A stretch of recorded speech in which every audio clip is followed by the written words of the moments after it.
Peace, folks. How's it going? Welcome back to the Real Talk Tap Talks. I'm here with a good friend of mine from the Chicago tap scene. We have Latrell Garnett of Conscious Plates. We are actually in the Conscious Plates kitchen. Well, not in the kitchen, but we're here in the restaurant, and we're really excited to be back here in 2023. So I could give a long intro, a long Talib Kweli intro for my guest, but we're actually starting right as they're about to be opening soon. So we're gonna get right into things. So Actually, we're open. Yeah. So appreciate you, fam. How you doing? How you today? I'm good, man. Took a bath before I got here, so I'm nice and relaxed. Nice. Taking in this, nice little sun coming in. Yeah, man. Yeah, right now it's January 2023, and our weather's been decent. Global warming's doing this thing out here. Yeah. Which could potentially be scary, because what does that look like 50 years from now? Yeah, no, for real. It's wild. Yeah. But while we're here, we're gonna get it in while we can. So you, I like to call myself a multi-pluralist because I do many things. I'm not just a tap dancer, but some people know us just for those things. And either way, there are people who don't know us so well. So I want to start with that before we get into your culinary journey. So could you start by telling the people, how did you get into tap dancing, and did you do other styles or other things in your dance journey? My dance journey. Did I do other styles of dance? Okay, I'm a tap dancer for sure. I started when I was 3. Word in my family is that I started by way of watching videos of Brill and my uncle and Trey on VHS. Because my grandma used to just basically I don't know if I want to say hoarder or protect all of the footage. She used to keep everything, archive everything. So I guess just from me being around, being thrown on stage, that gave me a connection to it before I even knew how to tap dance. True. So the way they tell it to me is that I just would ask to watch the shows that they did, and I just get up and start doing what I was seeing. Yeah. So I never until I actually joined Mad Rhythms, which was after you had been in and left Mad Rhythms. Yeah. I had never taken a tap class. That's deep. Yeah, I had never even from Brill or from my uncle or from my mom. I had never. With my mom, I went with her to teach. Yeah. I would be her assistant in a sense, but I had already known how to tap dance at that point. So right. True. So I guess it was self-taught. Bet. Yeah. Do you know when that might have been? Because that's I left in 2007, so. Let's see. Forgive the multitasking. The life of an entrepreneur. Yeah. It's some definite multitasking popping off. Yes. But okay. When that would have been? You said you left in 2007. Yeah. Because actually, I couldn't remember if we overlapped. I remember being at South Shore with you, but maybe I was just renting space or something. Yeah, I don't remember you being there. I remember Lee being in there. Yeah. Lee left right. Me and Lee was there at the same time for a year. Oh, okay, nice. So whenever he left, which I was in high school. Yeah. So that had to been because I started in 2007. Yeah. I think you left. You probably had to have left right before I came. Right. Okay, so you started dancing in 2007. I started dancing in 2007. No, because my mom was teaching low key. Yeah. My mom was teaching at different park districts and stuff. So I was going how Brill used to do BBF and things like that. My mom used to do stuff like that for big groups of kids. True, yeah. So I was really tap dancing then. Yeah. Before I came to Mad Rhythms. Oh, got it. Gotcha. But I wasn't around the tap community. Got it, yeah. So nobody knew. Right. I feel that. Nice. So Darnell is your cousin. Yeah, Donnell. Donnell's, yeah, Yep, Donnell. Donnell. Yep, that's my uncle. Uncle, right. Yeah, True, that's true. Brill's cousin. True, okay. Yep, yep. And then my mom, Sean, it's my mom. And she tap danced for a little while, like, yeah. you know, her heart was in it. And then I feel like my family, like my immediate family caught the entrepreneur bug. And right. everybody wanted to be more than just like an artist or a dancer. Yeah. And you were a little more passionate about that first, right? I was always passionate about tap dance. Like, well, yeah, but I mean, like, probably what you were being active with was back when you were like selling stained glass bottles and oils and yeah, temporary tattoos. And I would say the difference with me is the two were always balanced. okay. The passions and the relationships, like, Yeah. it was never like I pulled away from one to do the other, or I pulled away Yeah. from one to do the other. Yeah. They were always balanced within me. Yeah. And like tap dance, like I don't know. I think because I had a natural gift for it, that's what made it like something that I never wanted to let go. And I can remember one time I stopped tap dancing for a little while. So this had to have been before Mad Rhythms. Yeah. And this is when I had to joined Mad Rhythms officially. I think so. But I just know there was a point where I had like stopped after like tap dancing consistently. Right. And it was painful. Yeah. It was it was like painful to start back tap dancing again because I felt like I had lost it. And it wasn't about like losing the moves or losing like the presentation of it. It was Right. like the feeling of it wasn't there. And that was like painful because I it's like when you know it's something that you love to do. Right. And Right. it's like it's just not clicking. Yeah. So I just in a sense like I kind of like established that anchor to never lose it, even if I'm not presently, consistently, or frequently doing it. Yeah. You know what I'm saying? Like I say the past like 3, 4, however many years, like I have like usually the summertime is when I'll like hit the lakefront. Yeah. Yeah. And it's like, I don't know, it's like even though I haven't tap danced, like bro, I have not put on tap shoes in maybe some months. But I can feel it though. Yeah. Like I know I haven't lost it or nothing. Yeah. So I just developed a different kind of relationship to it, if that makes sense. True. When you took that longer break and it was like hard to get back in, was there anything that made it click eventually? Anything in particular? Like a music or a mood or a person or anything like that?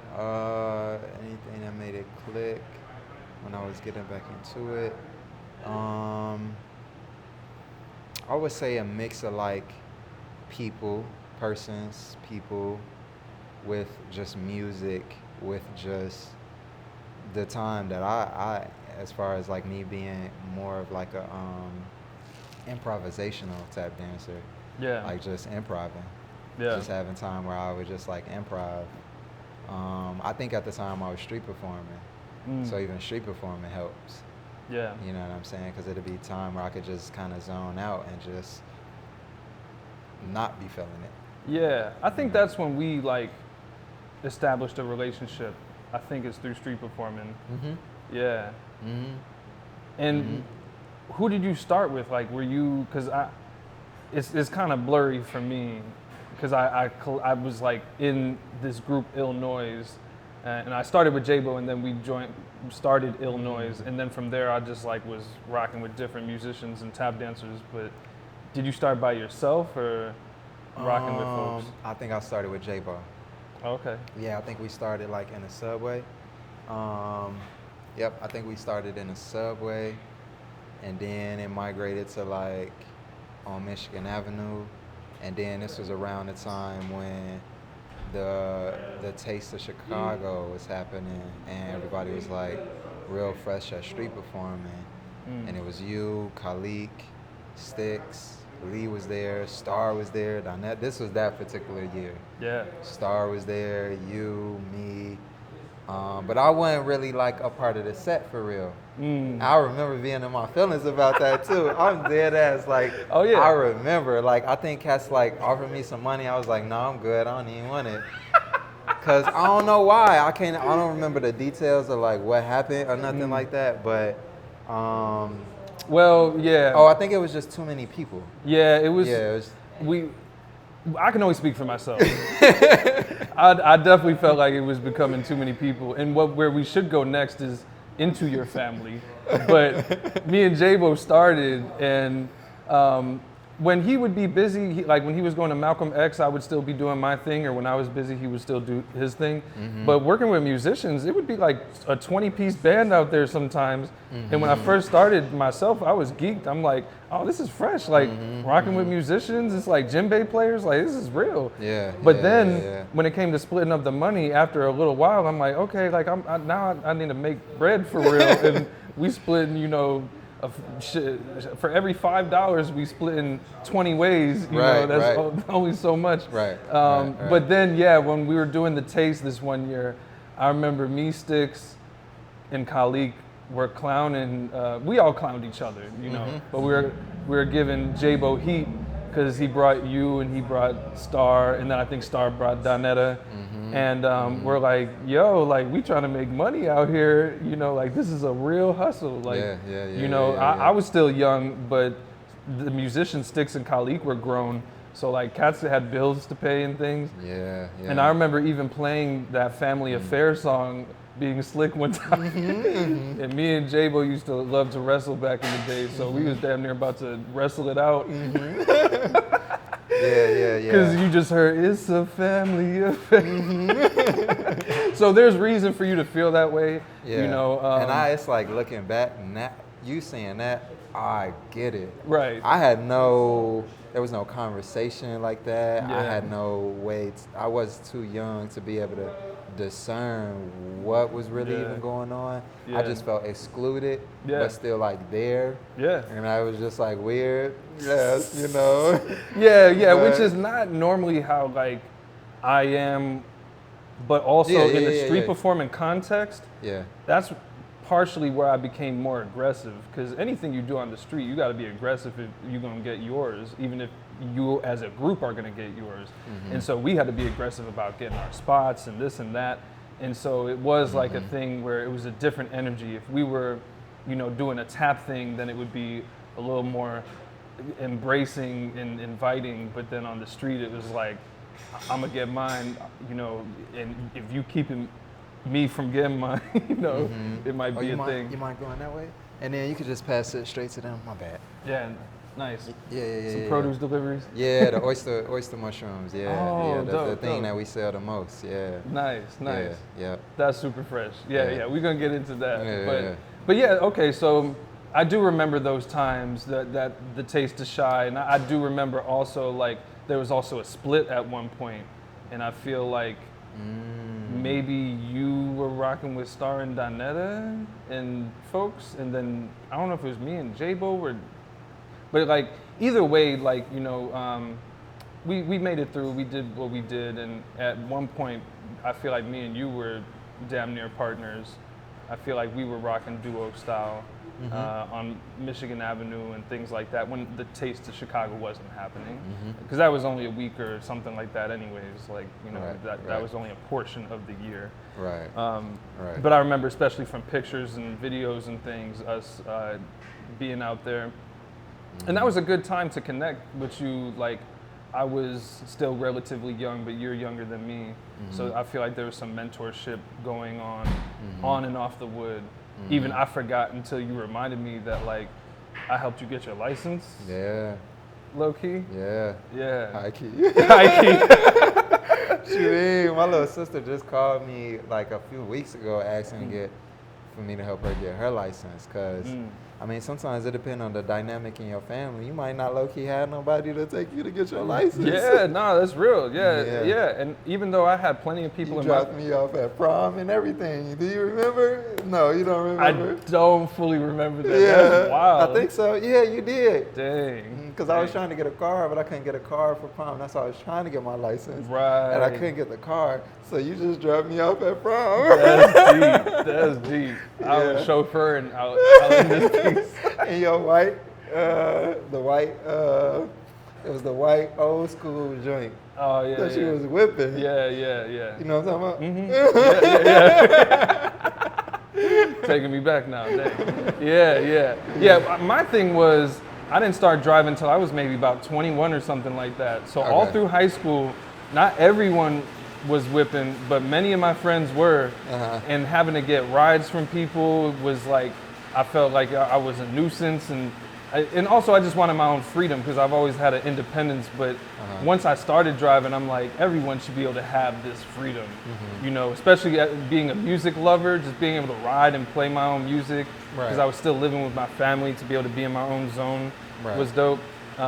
So yeah, I feel like I was helping a few folks like you, Tia, you know, like there were like a few folks I feel like I helped get their license and not trying to boost myself up. Tia Love.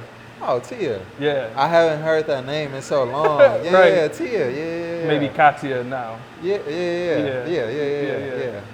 But but yeah, it was just like paying it forward, knowing that like I had gone through that, and when I was trying to get my license, I feel like my family was willing to help, but something with schedulings, it was difficult, and I'm like, if I could help somebody and make this smooth for them, you know, not just that's good karma, but that's putting something good out in the world.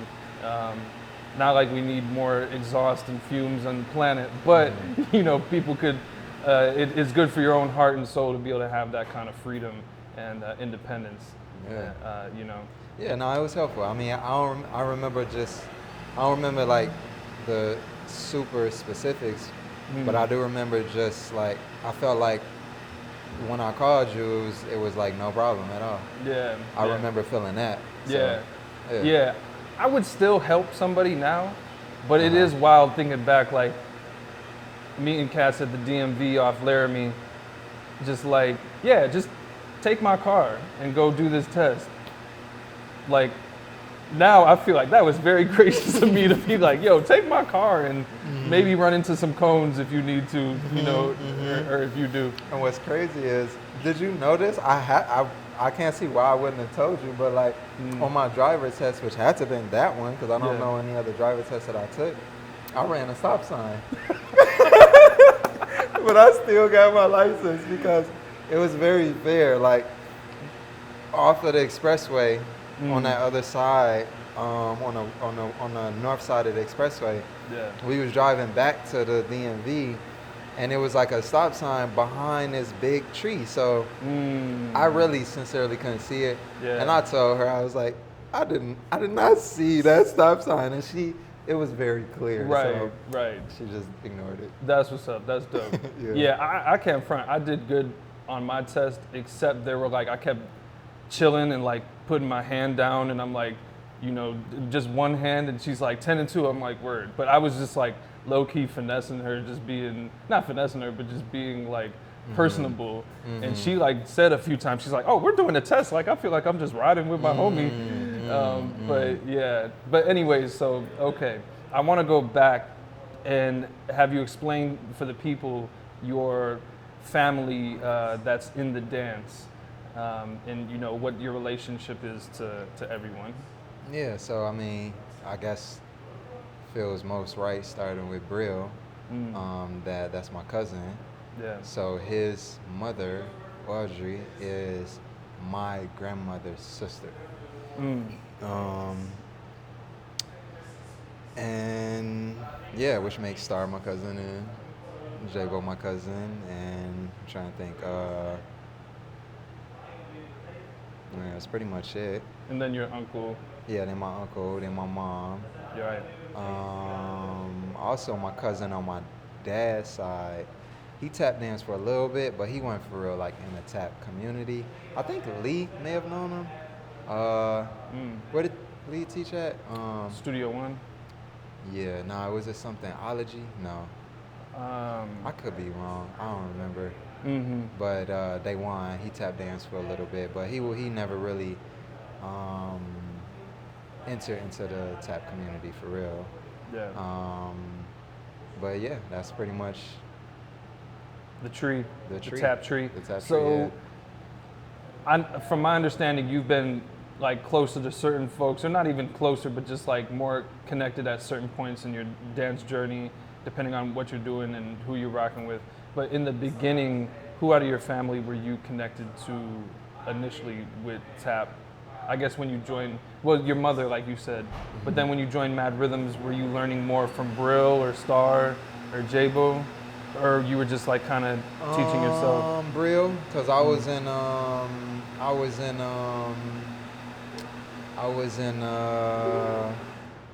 what was he calling it at the time? Oh, the junior squad? The junior squad. Yeah. And the junior squad, he spent a lot of time with. Mm-hmm. Versus, I can't really too much say now, but I know Yeah. things are kind of allocated. Right. It seems. But Yeah. at the time, it was just us and Brill. At the South Shore Culture At the Center. South Shore Culture Center. So this is when it was Mie, Right. on me. Yeah. Yeah. Okay, I was like, yeah. True. Yeah. Tim. Daniela. Daniela. Yeah. Justin. Was Ken? For a little bit. Yeah. For a little bit. Yep. And I Ken. didn't know that. I didn't realize that Daniela is West Side too, Yeah. and off Yeah. the same block. Yeah. That's I crazy. learned that later. Yeah. Yeah. Wow. Yeah. So I had no idea. I don't know if like they were living there or if that's where their family's house is at. Right. Because I never seen Daniela on that block. I feel like I Yeah. would remember that. Yeah. Yeah. Okay. But I know my grandmother told me about Daniela's mom's, I don't know if it's mom or dad or something in the house. So I know is that they have an elder that stayed on that block. Right. Yeah. Okay. So kind of getting into wrapping up the tap portion, I'm just curious, have you felt like you've been more connected to teaching, performing, just shedding, street performing? Like, what has grabbed you the most? Or have you been more drawn to? Or has it just been like seasonal, like this thing at this point in your life and that thing there? Nah, man, I really just, at times, I just be wanting to shed. Mm-hmm. You know, I like, it's certain things that, like, I would have to really cultivate the technique around, like, choreography. Yeah. Is not a strong suit of mine. I'm, Yeah. like, horrible at choreography. Yeah. I'm not horrible, contrary to, I guess, in a general sense, but, Yes. like, it's just not my natural calling with tap. And you mean dance. developing as opposed to learning? Both. Oh, both. Both. Really? Yeah. That's deep. Yeah, both. Because, I have no. yeah, because, I mean, I guess I would be remiss to not mention that I started this tap company, 333, some years ago. And we had our core 3 members, me and 2 folks, and then a bunch of other people. And everyone kind of just went off to do their own journey from starting 7. And then it was me and 2 other folks.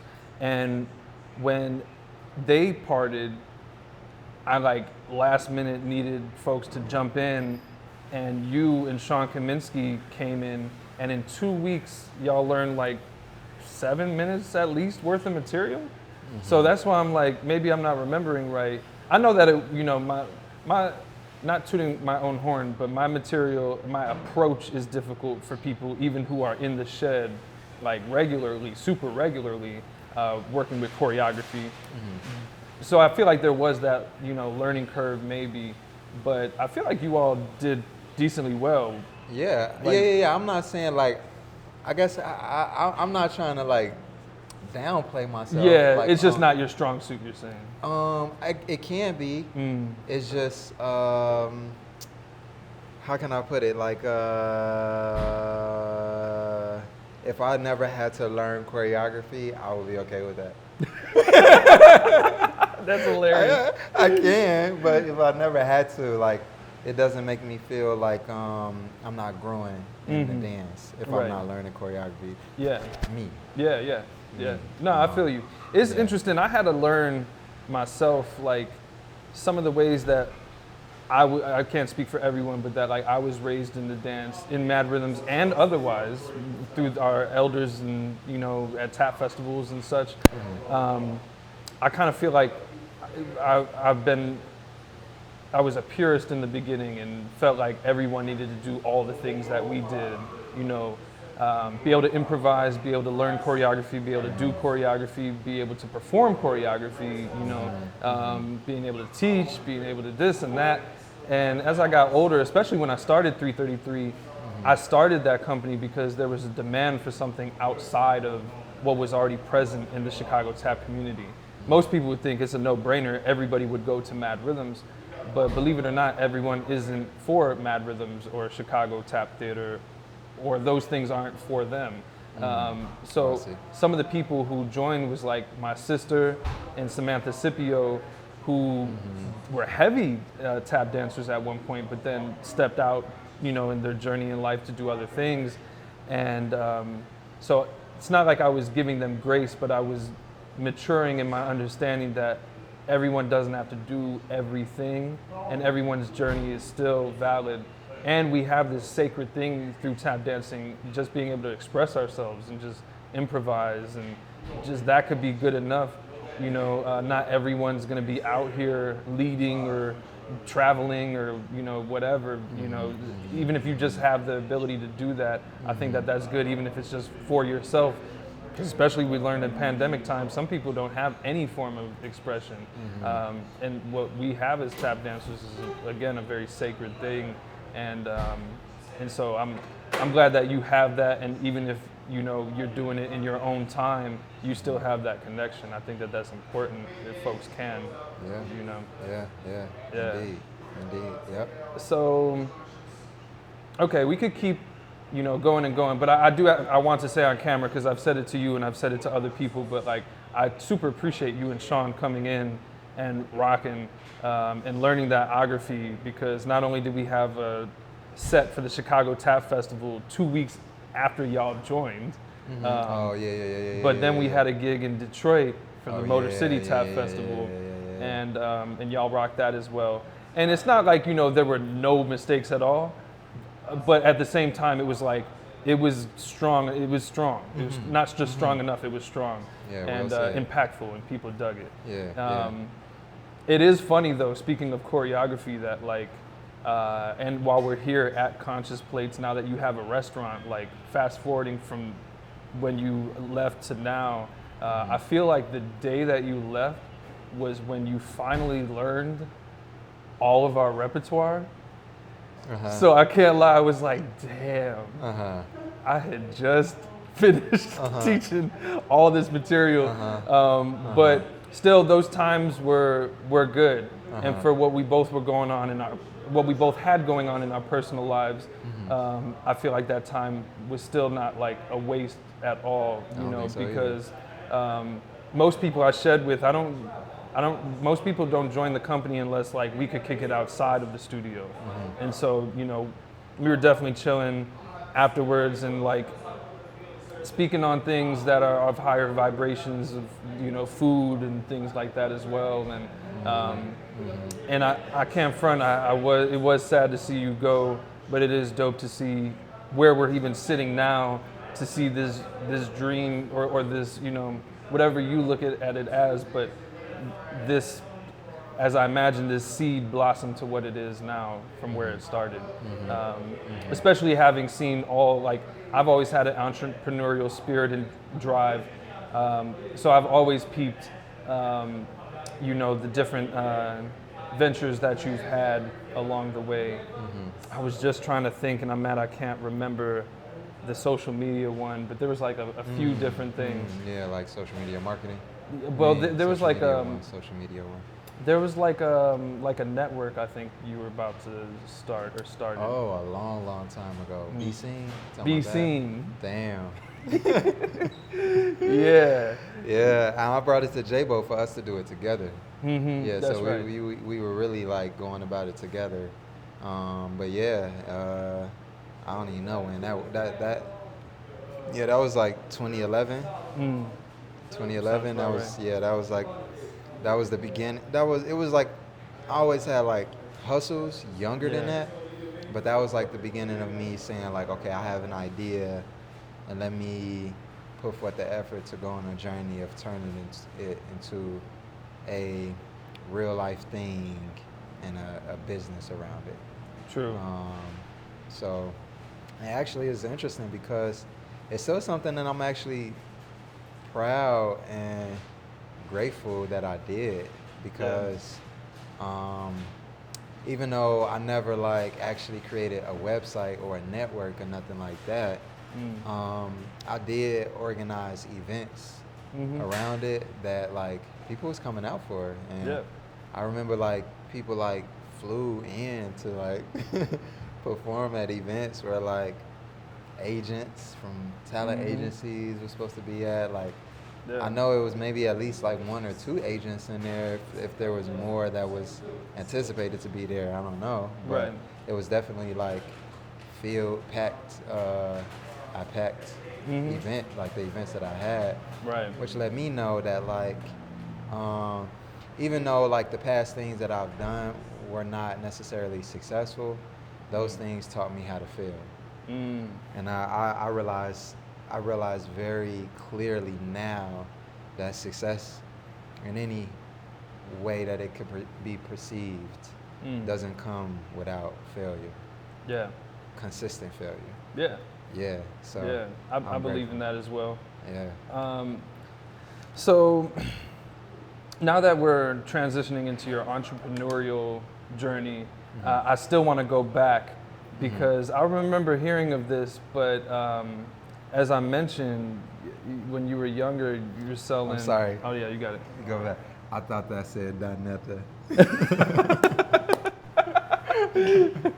Putting an order in. Right. That would be great timing. Exactly. Pull up for a quick cameo. Are we live right now? Right. Yeah, no, we're not live. Yeah. But that is hilarious. Yeah. I did look like that. Yeah. So, yeah, I had done similar things when I was younger, but you sold stained glass bottles and temporary tattoos and oils and candy. Damn, how do you know? I didn't even remember oils. The fuck? Yeah. How do you even know? Because you're Latrell Garnett, we have to know. Trying to be on my Nardwar. When people, oh my God. When About people to bring ask us up me, from second grade in a minute. man, yeah, like when people ask me stuff like about that type of stuff, like yeah, I say the stained glass, the temporary tattoos, and then was it? My mom had a was it a candy store or like a I know it was candy. Yeah, it was candy. Yep. And then the nachos that she was doing, and obviously I was helping, so we was doing it together. But you said oils. Yeah. And I forgot about oil. Like Use the oil man. I forgot about oils. Like somebody had to told you this, cause this was not in my mind.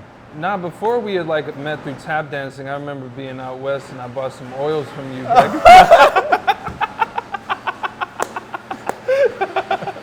And then later when I met you, I'm like, oh yeah, he gave me that frankincense. That's right. Oh wow, I'm playing. No, but that's real, cause you just brought back like a memory that I didn't even remember was there. Yeah. Like I literally just tuned into the container that I had it in, like these big bottles of the oil that came from whatever international House of Africa in Hyde Park that the guy who has the African Fest. Right, yeah. Yeah, that because my grandma was helping to like run it for years. Yeah. And so when the African Fest wasn't going on, she was at the shop throughout the year. And somehow I ended up with oils and I just started like slinging. Right. That's so deep. Yeah. Wow. Were those things like your first things, would you say, in being an entrepreneur that you like tapped into? And in terms of oils, stained glass, those things. Yeah. I would say probably the first thing. Probably like between the temporary tattoos, the oils came later. Okay. Between the temporary tattoos, the stained glass, but even probably before those two things, because I just so happen to have temporary tattoos and stained glass, it would be raking leaves and shoveling snow. Oh, good. Yeah, I just was like, and I think the thing that like planted the seed, you kind of like low key like taking this into like a certain space that it feels natural for me to go into. Yeah. Because I've recently been just having conversations with my grandmother about just like the entrepreneurial tendencies or paths in our family. Yeah. Which I feel like came from her. And before, I don't really know the time and everything. I just have the memories. Yeah. But there was this program or competition called Money Smart Kid. And it was for kids up to a certain age, like maybe like 15 and under. It wasn't like young teenagers or nothing. It was like little kids to assess like their financial health or financial literacy or understanding or whatever. Yeah. And so we had to like write essays on how we would go about making money or something like that. And I wrote an essay and I passed like the initial thing and went into the semifinals, and that was like a thing. Around the same time, my grandma told me we could go to LA to see my uncle, and this is my first time on a plane. Wow. And essentially she said we could go, but I had to save up my money. So that was like one of the first things that had me selling the temporary tattoos, the stained glass, raking leaves, and shoveling snow. Oh, wow. Because I had to afford a plane ticket. Right, yeah. Like I was like, I had to have been like 10 or something. And so she just always encouraged that. Yeah. Yeah. That's deep. That's dope. Yeah. Yeah. I think it's important, obviously, but, maybe not for everyone, but to go back and look at those kind of roots, because there's certain things like that I've forgotten about, and then people mention it and I'm like, I was selling candy. There were these things that were seeds and that I learned from and learned my people skills and hustle skills and all that, off of. And some of those things, whether we're conscious of it or not, we're still maybe utilizing today, So yeah, nice. Okay, so I do want to, so you've done, from then to be seen, you've done different things, but the last thing before Conscious Plates was when you invested in purchasing a bus and building a bus, and I'd like for you to speak on what that was, for folks, especially for folks who maybe saw that, Right. And because I myself have definitely started a lot of things that I don't want to say I haven't finished, but I just like left them where they were meant to be left. Right. But other people, you may not realize sometimes, I don't realize sometimes, questions. are like invested in like waiting for, and then maybe they don't hear anything about it. But for those who did know and for those who don't know, what was that in the intention or goal? Yeah. I mean, at the time in 2017, when I got the bus, before that, my intention at the time was to essentially find a way to live off grid and live self-sustainably. Yeah. At first, I thought it was going to be by way of like buying land and building like a self-sustainable off-grid home. And at the time, I was like, in 2016, 2017, I was like every day, all day in spare time when I was like Ubering and Lyfting, and I ain't have to really like think about nothing else. Yeah. I just was like studying, researching, learning, discovering new other people's experiences with different kinds of living. YouTube University in it all. And so that led me to learn about so many things.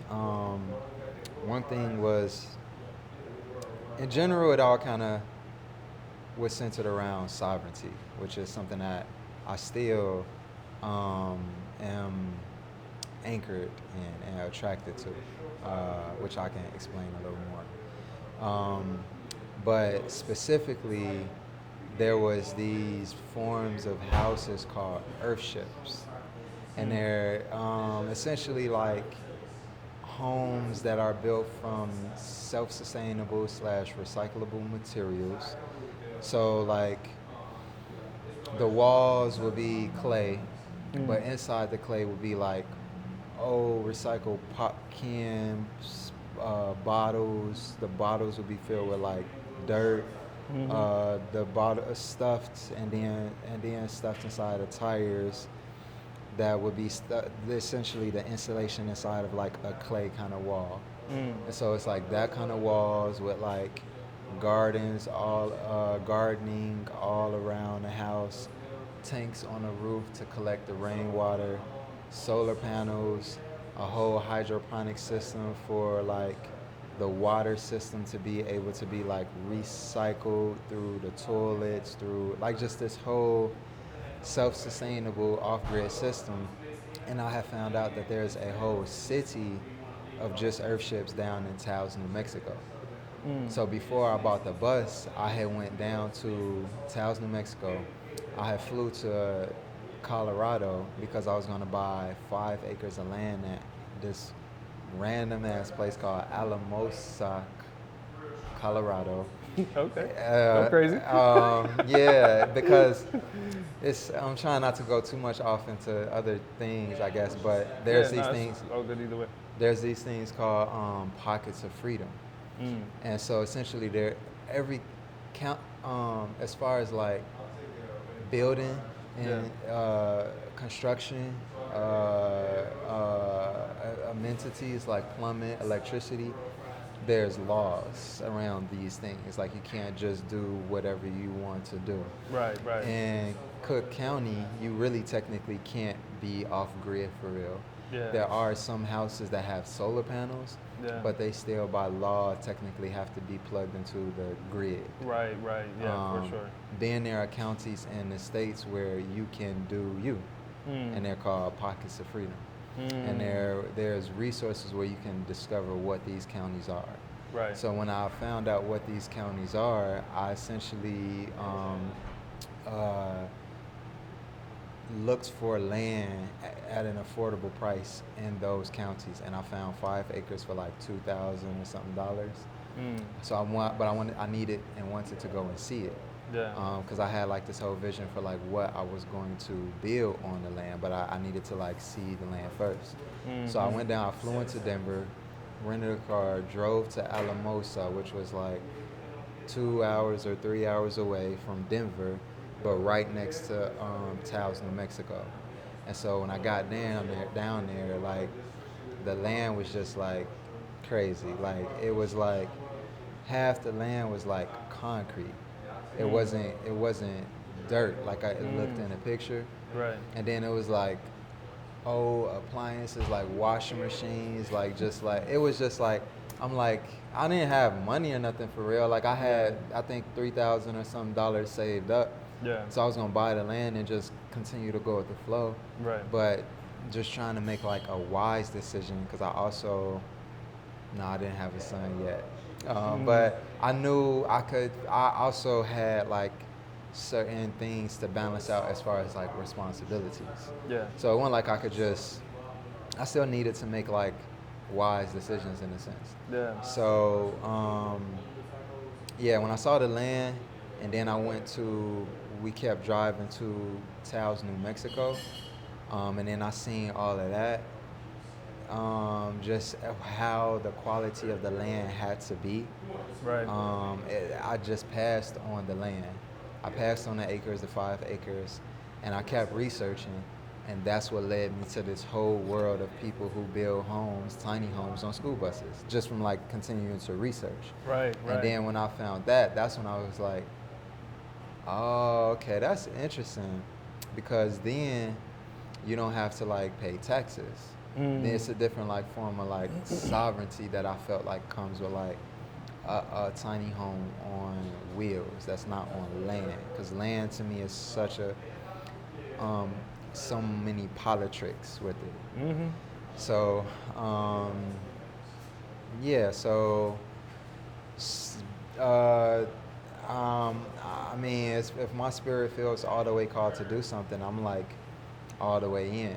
Yeah. So I found school buses, researching, and then found a school bus that was like, at the time, like the market for school buses was way like lower. So now like school buses may cost like $5,000, $6,000, $7,000 or something like that. Yeah. I found one for like $2,000. It was actually a lot for like $2,000, but I was trying to buy the best one that I could find. Yeah. I found one in Kankakee. I went down there. Somebody was driving my car, went with me, and then I no CDL. I was just about to say, wait, pause. For the first time in my life, drove a school bus 3 hours. You ain't even know how, like, did you like look it up in advance, or you just got in there and started moving things? So what happened the first time you needed to put it in park? Because from what I remember you telling me, the end of the story, like there's a particular way you have to because yeah, I mean that's because it depends on like if it was a slope or something, like a hill, then the bus would like move. Oh, got it. Because it was essentially just putting it in neutral. Oh, okay. Yeah, so in general it would come to a standstill. Right. It wasn't hard to drive. School buses aren't hard. These things that it's important to be safe. Right. Because not everybody is a good driver in general. Yeah. But in my opinion, like a school bus isn't hard to drive. The only thing that could be challenging / you want to be mindful of is your turns. It's wider turns. Oh, for sure. Yeah. Your heights. Yeah. Backing up and parking. But as long as you know how to pay attention, essentially, like it wasn't hard to do. Oh, okay, bet. Okay, I don't know why. From what I remember, I thought it was like some whole like Rubik's Cube you had to solve to put it in park. But that's just if you're on a tilt. Yeah. Okay. Yeah. Now the end of the story is very different than the beginning of the story. Right. Yeah. Okay. Wow. So that all led you to getting this bus, driving it back to Chicago. Yep. To Chicago. Yep. Yeah. And then building it out. Yep. That had to start. I was parked for a little while. I found a place to park it. I found this app where I could find like people who would rent out like their vacant lot next to their building, and I was paying like monthly for it to be parked somewhere on the west side. It was good. And then when I found, because I didn't know nothing about construction at the time, so when I found somebody who knew a little bit about construction and also had like an interest in it, we just got right to it. Shout out to Brody. Yeah, shout out to Brody Cross. Indeed, like he didn't even live in Chicago.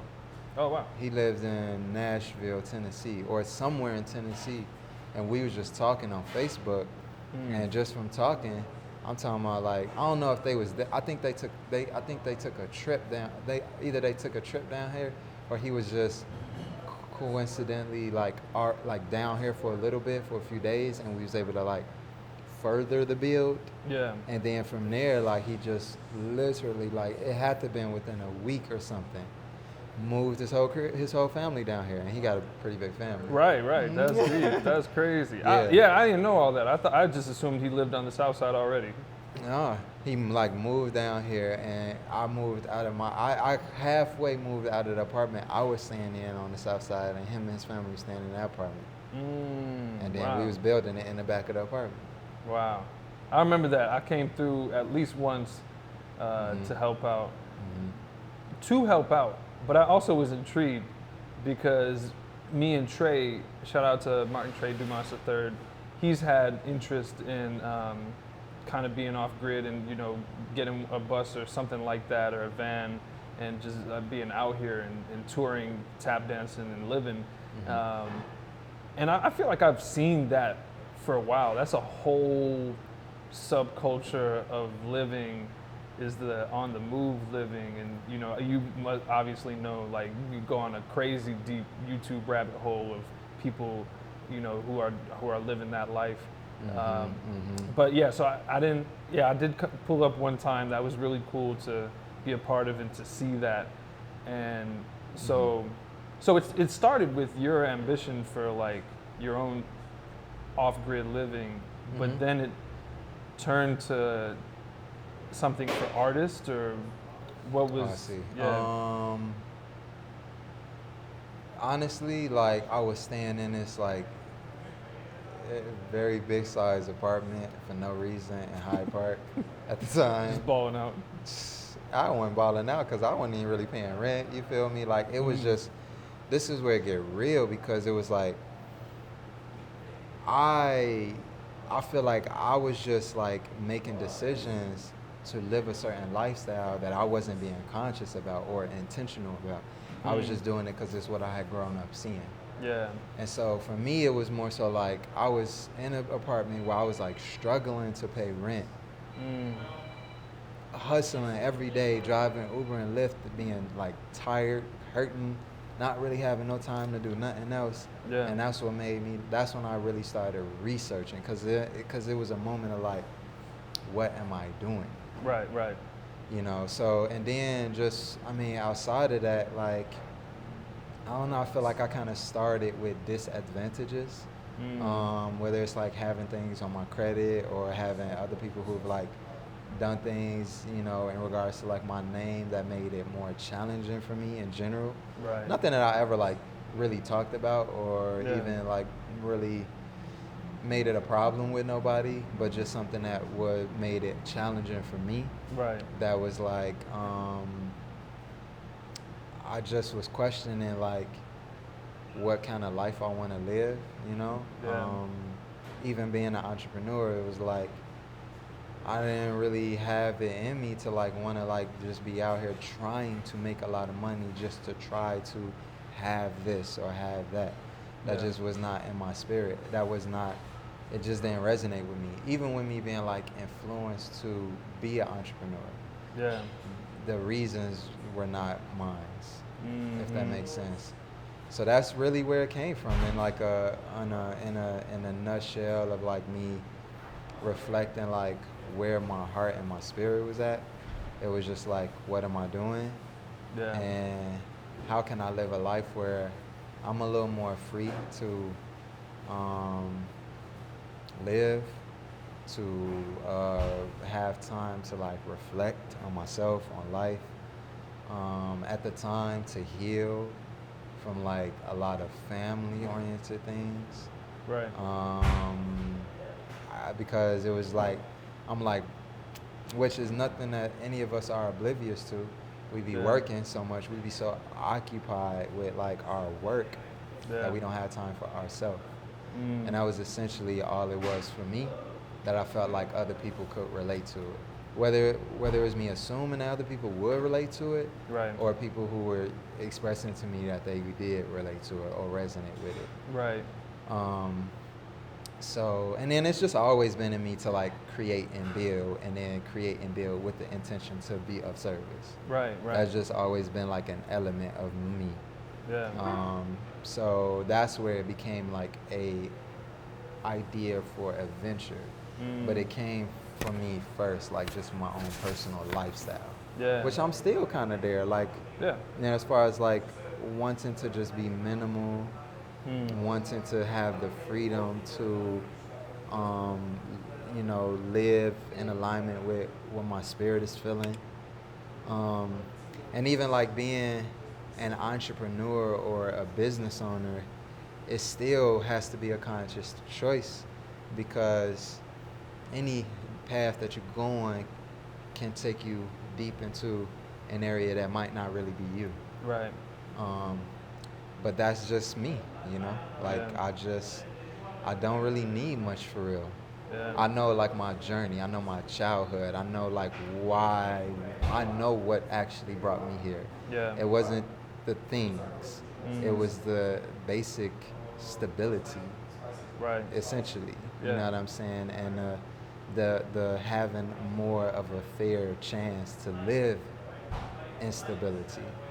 Um, so because I didn't have that, I had so many disadvantages.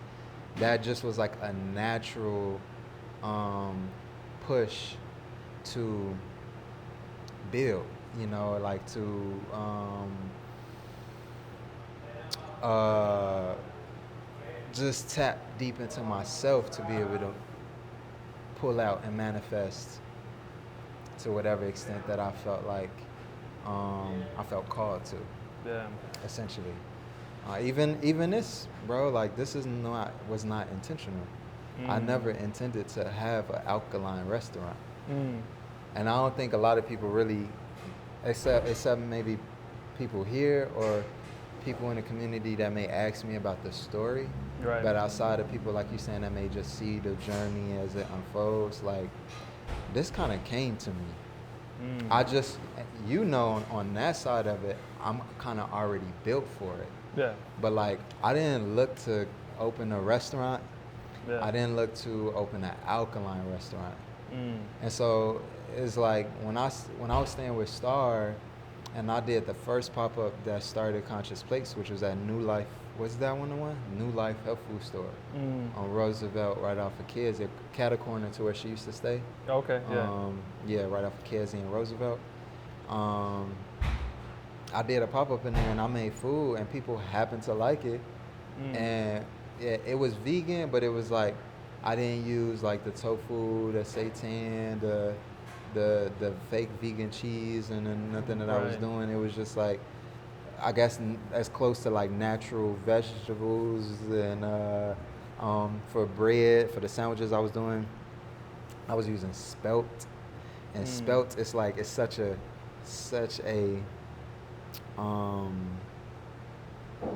key influence to the journey, because spelt is the primary grain in the alkaline community. Yeah. So I just so happened to be making food that wasn't even 100% alkaline, Yeah. but it was close to it. It was on the way. It was on the way. Yeah. And then people would tell me how they appreciated, whether it was me using spelt or if I knew about Dr. Sebi or whatever, that made me pay more attention. Yeah. And then I'm at least a year into the journey of doing pop-ups and stuff, that it just was like a crossroads of like, okay, I'm starting to feel called to something specific. And that's when I had decided to just make food that was 100% alkaline and put me on a whole journey. Right. Yeah. Were you hip to Dr. Sebi first, or like before that? Yeah, so bringing it full circle to like family, like I actually been meaning to call Jaboin, because he called me like a minute ago, because we don't talk often. Yeah. For me, not for bad reason or nothing like that, just because I'm in a whole different world at times. Right. And I'm okay with that. Yeah. There's nothing wrong with that. Yeah. But I think with everything that our family has gone through, we struggle with feeling secure with our dynamics in family. Yeah. And we just haven't talked so long that it was like he called, or he didn't, did he call me? He just reached out to me. Yeah. And it's just like, just making sure we still family. Yeah. But I had a realization, because my grandmother was telling me how the reason why she had Dr. Sebi's nutritional guide on the refrigerator, which is how I knew about spelt flour. It's like literally a guide, and there was a piece of paper that she always had on the refrigerator years ago, before I don't know, maybe before around B scene. You know what I'm saying? Like years ago, was because of Jaboin. Because he was telling her about Dr. Sebi. And that made her print out the list. Wow. So unbeknownst to him, Yeah. in a sense, he's essentially planted the seed for me to even have this in my consciousness. Right. You feel me? In ways that's like, he don't even know that. Yeah. But I actually been meaning to call him and tell him that, just for him to know that. You know what I'm saying? Yeah. But I did know about Dr. Sebi from that for years. Never was like consider myself alkaline, nor that I know that people consider themselves alkaline. Right. Like the way people consider themselves vegan or vegetarian or paleo. Right. I had no idea that that was a thing. Yeah. 2018, 2019 is when I started to realize there's hundreds of thousands of people that consider themselves alkaline. Yeah. So it's like knowing that people are starting to become vegan before there was ever vegan restaurants. Before there was ever vegan products in grocery stores to go and get bread. Right. Or butter or yogurt or milk. Right. Something to drink, a sauce to put on food. Yeah. So that's why I say it came to me, because there's these people that eat this way every day. Yeah. And they have nowhere to go and get no food. Not just fast, like not just the convenience of a restaurant, but like even from a grocery store. Yeah. Like when I got hip to Dr. Sebi, it was years before I started doing the key lime tea in the morning vibe.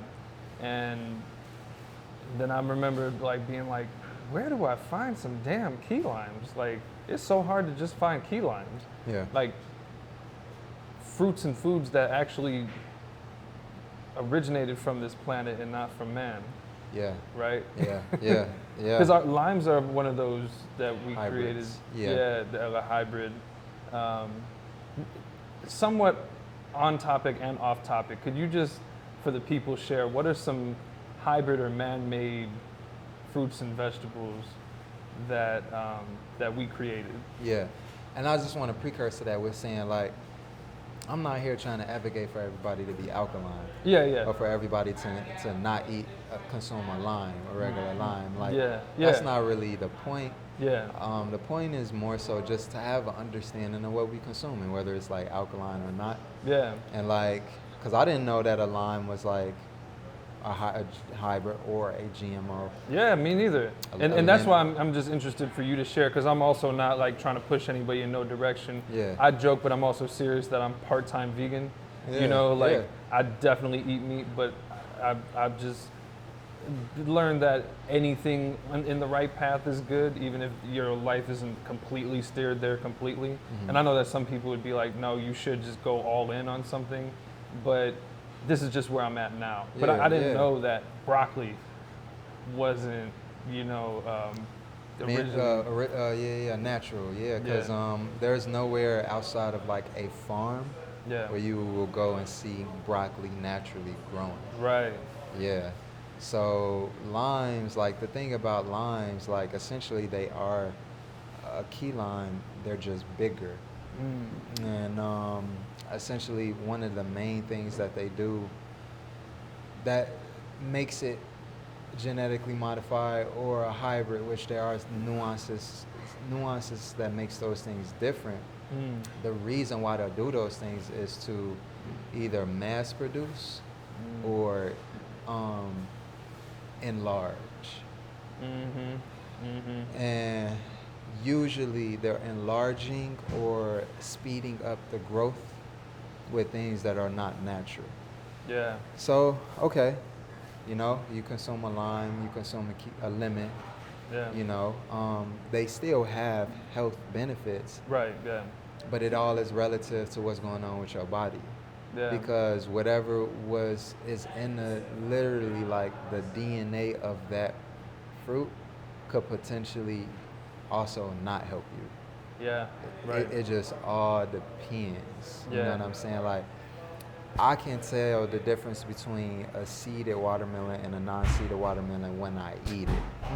Now, I'm not saying, don't eat a non-seeded watermelon. Yeah. I mean, it's still like a fruit with water and fiber. It still has benefits. Yeah.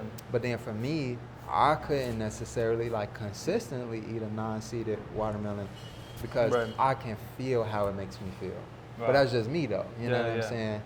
So I don't know. I feel like it's the best thing to do is to just pay attention to how something makes you feel when you consume it. Right. And if you feel like you're not feeling the best, keep growing and trying and exploring different things. Yeah. You know, and as you do that, you'll make your own discoveries. It don't have to be like what Dr. Sebi said. It don't have to be what Conscious Place saying. But as far as like alkaline, yeah, there's so many. Yeah, let's see. Anything that's not seeded, that doesn't have a seed, which can be a lot of fruits, like a regular banana, which is why we use burro bananas. Or baby bananas are good too. Yeah. Plantains are more on the starchy side. Right. I intend at some point in my life to learn more about the actual processes in the manufacturing facilities that are compromising the alkalinity of the fruit. I don't know because I'm not there. Yeah. But one time I was in an Uber in my Conscious Place journey, and this Uber driver who used to be a truck driver was telling me how Canadian Farms, or one of those brands that provides fruit, like a bag of carrots or celery and stuff like that, how when he was transporting it from Mexico, they were taking non-organic fruit. Like somehow he knew that was non-organic fruit from where he picked it up or something. Yeah. And they were taking it and pouring it and putting it into bags that said organic. You know, right. like, yeah. And I just can imagine. I just, like, even being in a restaurant, bro, like, even, I've never been in a restaurant before this experience. Yeah. And I know because of me having a conscience, my choice to be conscious and do things with integrity, and me knowing and discerning and seeing people's character and lack of integrity, I want to say only, but more than imagine the lack of integrity in the food that's prepared in a majority of the restaurants that we go and get food. For sure. And it's not an open kitchen where you can see what's going on. For sure, yeah. Like, oh yeah, I have chef homies and they be telling me some things that have me like, dang. Because we so used to it on the consumer side. Right. And then we didn't form these attachments with it because we don't know what's happening behind it. We don't know what's happening with the people that's preparing it, right? Where it came from, in between where it came from, how it's transported. Yeah, our relationship to food is trash. Yeah, generally speaking. Yeah. In America. Yeah. So, I think that's really the intention, is to just bring more awareness to that. Yeah. And then provide like a space, a platform. The people with the awareness that can answer questions, share knowledge, share experiences, that we can trust. Right. And know that what we don't know, we not gonna act like we know. Right. You know, that's essentially like really like the intention. And we've like really helped a lot of people. Low key, that we don't, like, that's not things that you see on Instagram because we don't share those types of things. Yeah. But it's so many people that like come every day, like, or every other day, or have come and have walked away better. Yeah. You know what I'm saying? Even not just the people, the customers, even like people who've worked at Conscious Place. Yeah. Oh yeah. You know, that wasn't even vegetarian. Right. You know, and wasn't asked to be. Right, yeah. You know, I mean, it's just been like a natural like impact that I also wasn't looking to make that impact for real. I just been trying to be responsible and mature with what I feel like has come to me. Yeah. And that's essentially so far, you know, more or less what the journey, what the experience, what the path has been.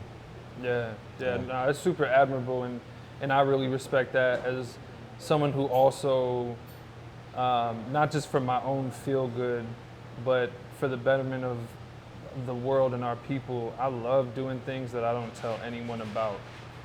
I've started to share things more in the past few years because I just want to inspire other people to do their own versions of that. But like, especially when I was doing promo gigs and handing out things for free for the job, but then I would just like have an abundance of things that, you know, would be offered to me. And so I just keep things in the car, and as I'm getting on and off the expressway, just hand something, and that's super simple. You know, like we don't even do the things that are easy. Like when we have something for free and we could give it to someone, you ain't even got to pay. You just be having things that we're hoarding in the crib. You could put that in your middle console and just give it to somebody in need, you know? And it feels good, not just for your own ego and for yourself, but it just feels good to do something good in the world that could use more good, you know? And just the behind the scenes is things are something that I appreciate doing myself and seeing and hearing that other people are doing. Because I know how I feel when somebody does something like that too. Very quickly, side thing, when I was street performing with J-Bo back in the day, I saw, because the direction I was facing, we were on Michigan and Ohio, I think it was maybe Forever 21 at the time, but we're in front of their street performing, and these guys are walking down the street with this camera crew following them, and they got this big pizza box. I'm like, they're about to mess up the crowd, but I thought they were gonna keep it moving. And they came over and say, we're here, and the camera's there. They're like, hi, we would like to give you this pizza. And I wanted to be like, get this pizza, you know, but without tossing it, I just, to the camera, I did the same thing. Thank you, but we are not homeless. We don't need you to give us food, you know, like it was just one of those, like, before Instagram, they're trying to, I don't know, for a YouTube channel or, you know, for whatever reason. And I'm just like, that's so ill to, like, and not in a good way. You know, for people who are like doing things just for whatever. Oh, I see what you're saying. Just for the, just for their image. Yeah, the clout of like, we're here to help. It's like, that's fine to do. I think that can be fine, but it's like, what is your intention? It was super clear that their intention wasn't about caring about us. It was like to prop themselves up in some kind of way. And it just, I already felt some type of way as a street performer that people would think that like we're homeless or something like that. And some people may be, and you know, it's not a diss to that, but it's just like, you just shouldn't assume, you know, about street performers. But anyways, just to the point of like what y'all are doing here without sharing, I think that that's also important to note, because when you do share things on a public platform, people either think that's all that you're doing, or they think that everything you do is for social media or some kind of notoriety or pat on the back. So I think it's good for people to know that there's more behind the scenes. I mean, even in the tap community, in general, people outside of the tap community, everything's online, you think.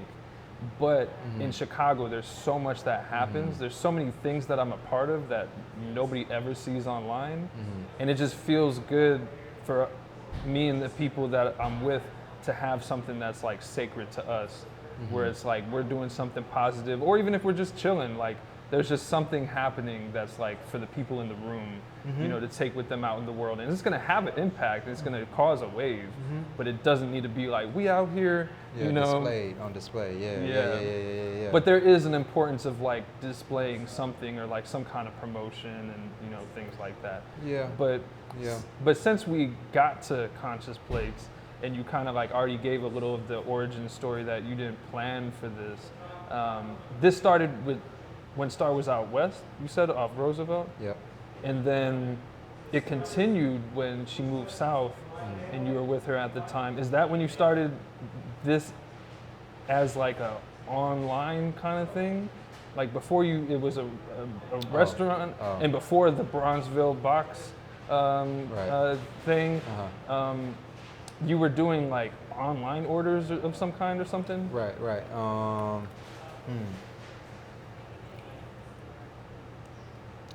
Just curious of the then to now. It was pop-ups at first. First just New Life. Then it was New Life Health Food Store. New Life, the Silver Room, just a few times, not even so much consistently. I watched Mad Rhythms Tap. Oh yeah, for the Tap Summit. Oh no. No, yeah, that too, but no, on Saturdays. Oh, word. So for I was the there on Tap Saturday. Academy. Tap Academy. Okay. I was there every Saturday. Oh, good. Yep. KMT Health Food Store on 75th next to So Vegetarian. Mm-hmm. LA Fitness at the time? No. I don't know if LA Fitness came yet. We work. No, we work. Okay. The co-working Yes. spaces Oh, yeah. downtown. They let me come in and set up. Wow. And so at first it was pop-ups. Yeah. And then from the pop-ups, I would have like our flyers or our menus and the number on it and the website or whatever. And people would call and ask to order what I would have at the pop-ups. And they started calling so much. That's when I just was like, I'm gonna just stop doing pop-ups or so many pop-ups. Yeah. And just be still. And this is when Star moved south. And that's when I was like, all right, I'm gonna just be still and just take orders like a schedule. 7 days. I was 7 days a week. And my nigga was hustling. I don't know how I was doing this. Yeah, yeah. I was 7 days a week, 11 a.m. to 8 p.m. our hours now. Wow. And even on Sundays, we 11 to 3. Yeah. But I was 11 to 8, and I had to get up early.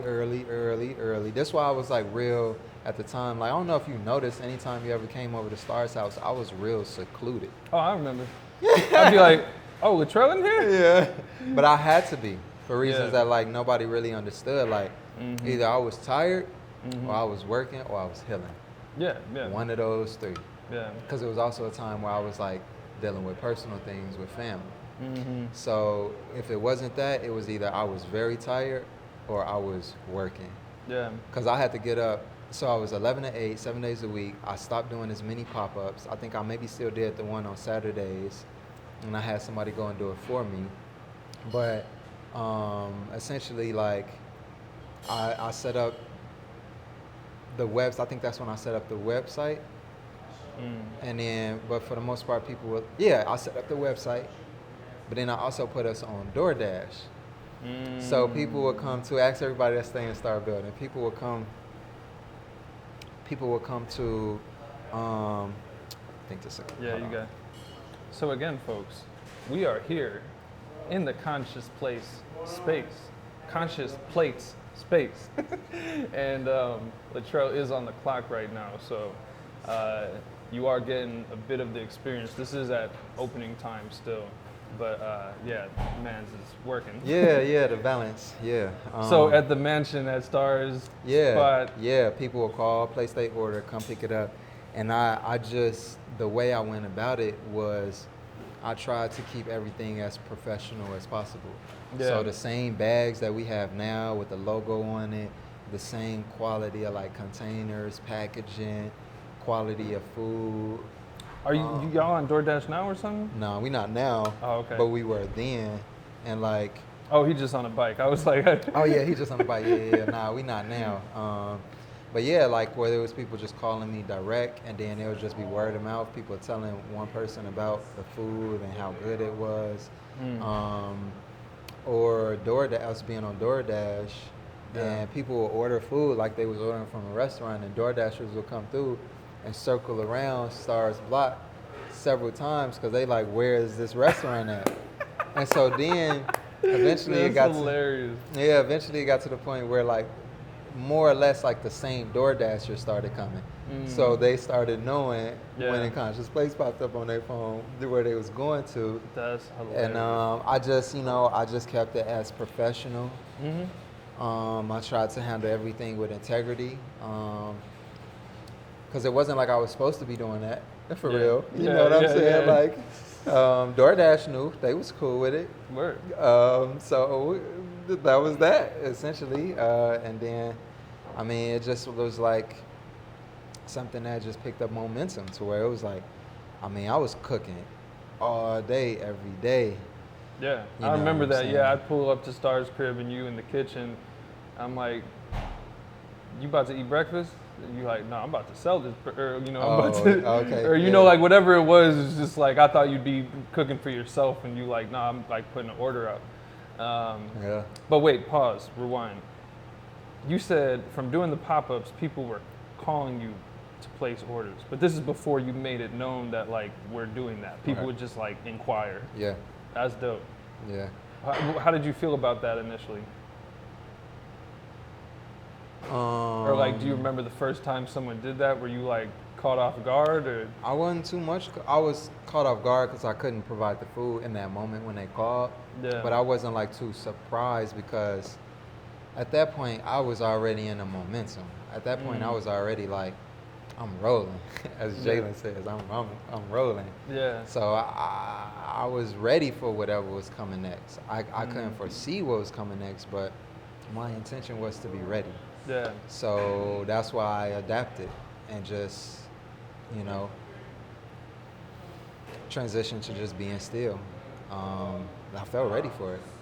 Wow. I had to switch things around. I had to start getting up way earlier, working out every day. I had to. It wasn't like and I'd share on Instagram because, I mean, if my journey can be an inspiration for other people, cool. If niggas hating, cool. I don't really care. I mean, either way, like I don't need any acknowledgement around it.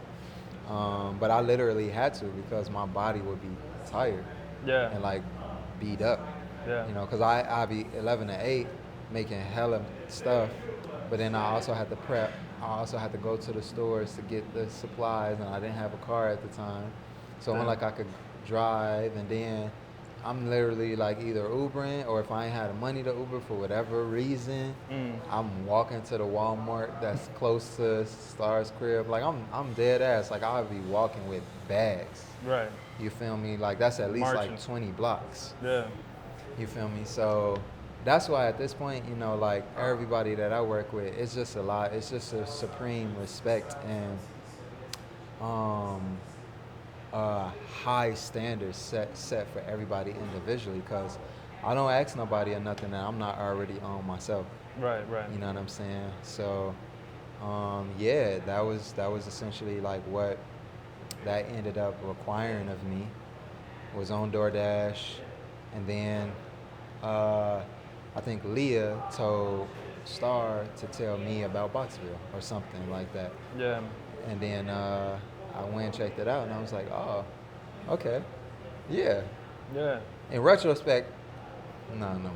In retrospect, I was gonna say I wish I had not did it so soon. I wish I had waited a little longer, saved money a little more, because that forced me to. Then I had started getting more expenses. Oh yeah. And that's one thing, like in our community, that I feel about business owners that I can now see because I'm on a certain side of it. Yeah. Or just how a lot of people like have things or do things just for the image or just to stunt. Yeah. And I'm not really like honest about things. But so it's been like, all in all, like I have no regrets. Like I'm grateful. Yeah. I'm grateful. So yeah. What do you think has been like the biggest challenge for you along the way? Or like, I had already been thinking about this, but you saying carrying bags 20 blocks. I know that you can multitask, but I'm just but like, I don't know, did you ever have the bags like break on you on some Home Alone shit, or like, did you ever have some like real... Yeah, I do remember that with the oil, but then it wasn't like I didn't have no bags. I was able to put it in other bags. And then eventually I'll start carrying like my book bag and have other bags in my book bag, so I have stuff on my back. And then like I had moments where like this older couple that drive a car similar to that, ironically, like an old school, I don't know what to call that kind of car, but one of those old school town cars. Yeah. And one time I was walking with this girl who was a chef, who I learned a lot of things from. Shout out to Chef Whitney. But we were walking we had to have walked intentionally to get these watermelons that was off the expressway, off of like 83rd or whatever. Let's go. And so I think I had like 2 watermelons on my shoulders, and I think she was carrying one or something like that. And everybody want to call me right now. Anyways, and and they saw us walking, and they offered us a ride back to the crib. And so, literally, like a couple or a few times, like they had seen me walking in there because they stayed right there, that path, and they like give me a ride to the crib. Wow. So I'm like, I don't know. I also feel like I've been kind of like looked over too. Yeah, you for know. Sure. Yeah, blessed. Yeah. But it's definitely been. It's not been easy, man. I never encourage nobody to like, you know, open a restaurant for real, because it's it's just a very stressful journey. It's a very stressful like environment. Yeah. But I handle stress well. Yeah. In a healthy way, not in a like suppressed way. Yeah. Like I know how to alleviate, relax, tend to myself. Yeah. I know how to like provide that space for other people, provide that example for other people. Yeah. So it's like a healthy environment. Yeah. But that's like 9 out of 10 environments as far as restaurants are not like that. Yeah, for sure. Yeah. I feel like a lot of people are becoming more familiar with the restaurant experience. There's this show called The Bear, and I don't know if you've heard of it, but it's taking place in Chicago, and it's like definitely not like y'all.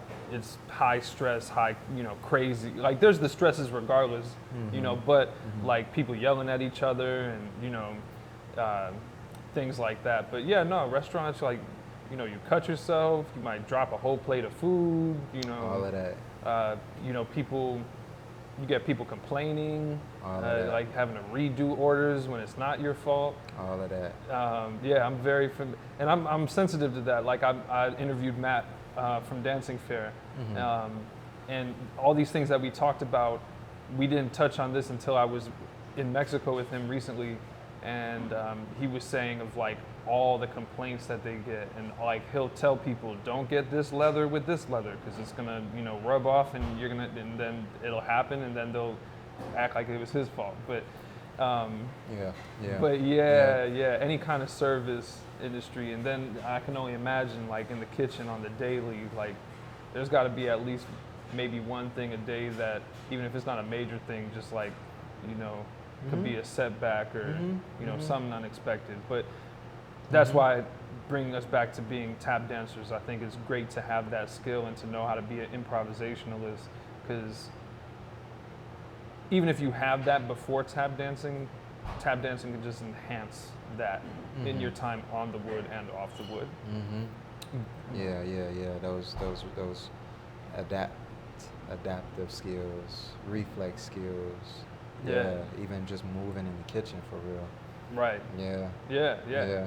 So I don't want to take up too much more of your time. I appreciate all of your time, but in wrapping up, I just want you to speak. You don't have to be quick. It's up to you with your time. But speak to how you acquired this space and like what that journey was like, because I was on pause with the podcast, but I wanted to reach out sooner to like get some footage of like you in the process, but I just had to wait till the time was right.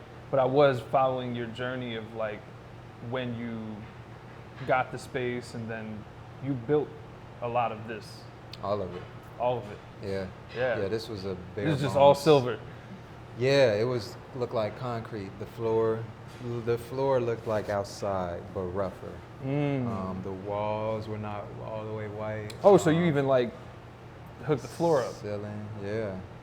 I mean, no, this was like concrete that was like dug up. Yeah. Yeah. So how did you even, if you feel like sharing, like acquire the space or get the funding to do this? Initially, I always, since the beginning of starting with $200, bro, I always just took every single dollar. Bro, I ain't never started buying stuff for myself.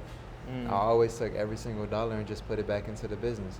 Right. When I opened up in Boxville, I opened up with like some white tables, a pot that I was frying in, you know what I'm saying, and then gradually bought a fryer, gradually bought stainless steel tables, gradually expanded to the right container and put up the right type of wall in, and you know what I'm saying, like it's always been a gradual thing, always been a saving thing, always been a reinvesting what I have type of thing. The other flip side of it is earlier last, the end of this is 2023. Last year was 2022. So towards the later half of 2021, I had applied for a grant, and I literally it was the Neighborhood Opportunity Fund from the city, which now I'm essentially like they've asked me to be the spokesperson for the grant. That's fast forward, but I applied for this grant, and I literally told myself, no exaggeration, like probably said it out loud. I know I said it to myself. I just said, I was like, if we don't get this grant, I'm not applying for no more grants. I'm just not gonna waste my time. Because it was like, I took my time with that grant. Yeah. I read the grant, so I knew what they were looking for. And even if I didn't articulate it the right way or write things the right way or whatever, give them what they needed to see, I just had a deep knowing that like what they're saying, the purpose of this grant, these resources in the city of Chicago, and Mayor Liiife is allocating resources to reinvest into our neighborhoods, to better our communities. Right. Just everything that the grant was supposed to be for. Right. I just said to myself, and other people that I had seen win the grant, other restaurants, things like that, I literally said to myself, I'm like, if we don't win this grant, I'm just, the people on the other side that's deciding who wins grants just don't have the clarity to understand the benefit of what I'm doing. Yeah. And I'm okay with that. I just wasn't gonna waste my time no more. But we won a grant, and so that was at the beginning of 2022 that they announced that. That was for $179,000. Oh. Yep.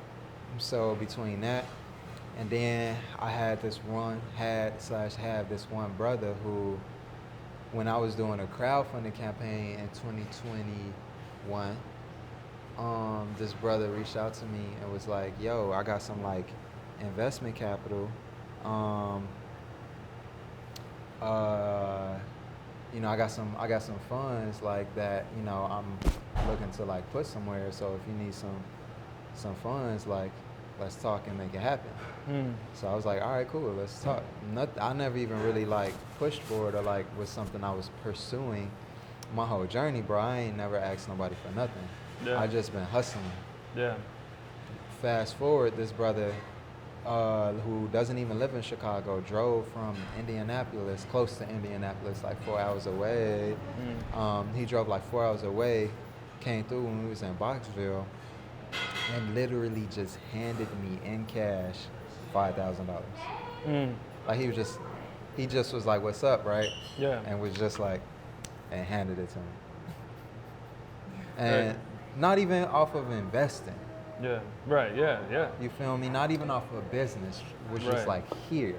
Yeah. Wow. Now, granted, that's really not that much money. I mean, it is though. No. I know what you mean. When I got a $15,000 grant, I was like, "Yo, this is bread." And then when I had to match $15,000 of my own money, I was like, "It ain't that it ain't shit." But it was a lot to me when I got it, and it's a lot to me now. But it's all relative to what you're doing. Absolutely. So, I mean, for someone, no matter what you're doing, to just give you $5,000, even if they got $1 million in their bank account, was just like unexpected, questionable in a good way. Like, why? Yeah. You know what I'm saying? I mean, still to this day, I mean, I don't question why, but it's just like, I can't like in a conversation and telling a story speak on what I did to influence or encourage him to do that.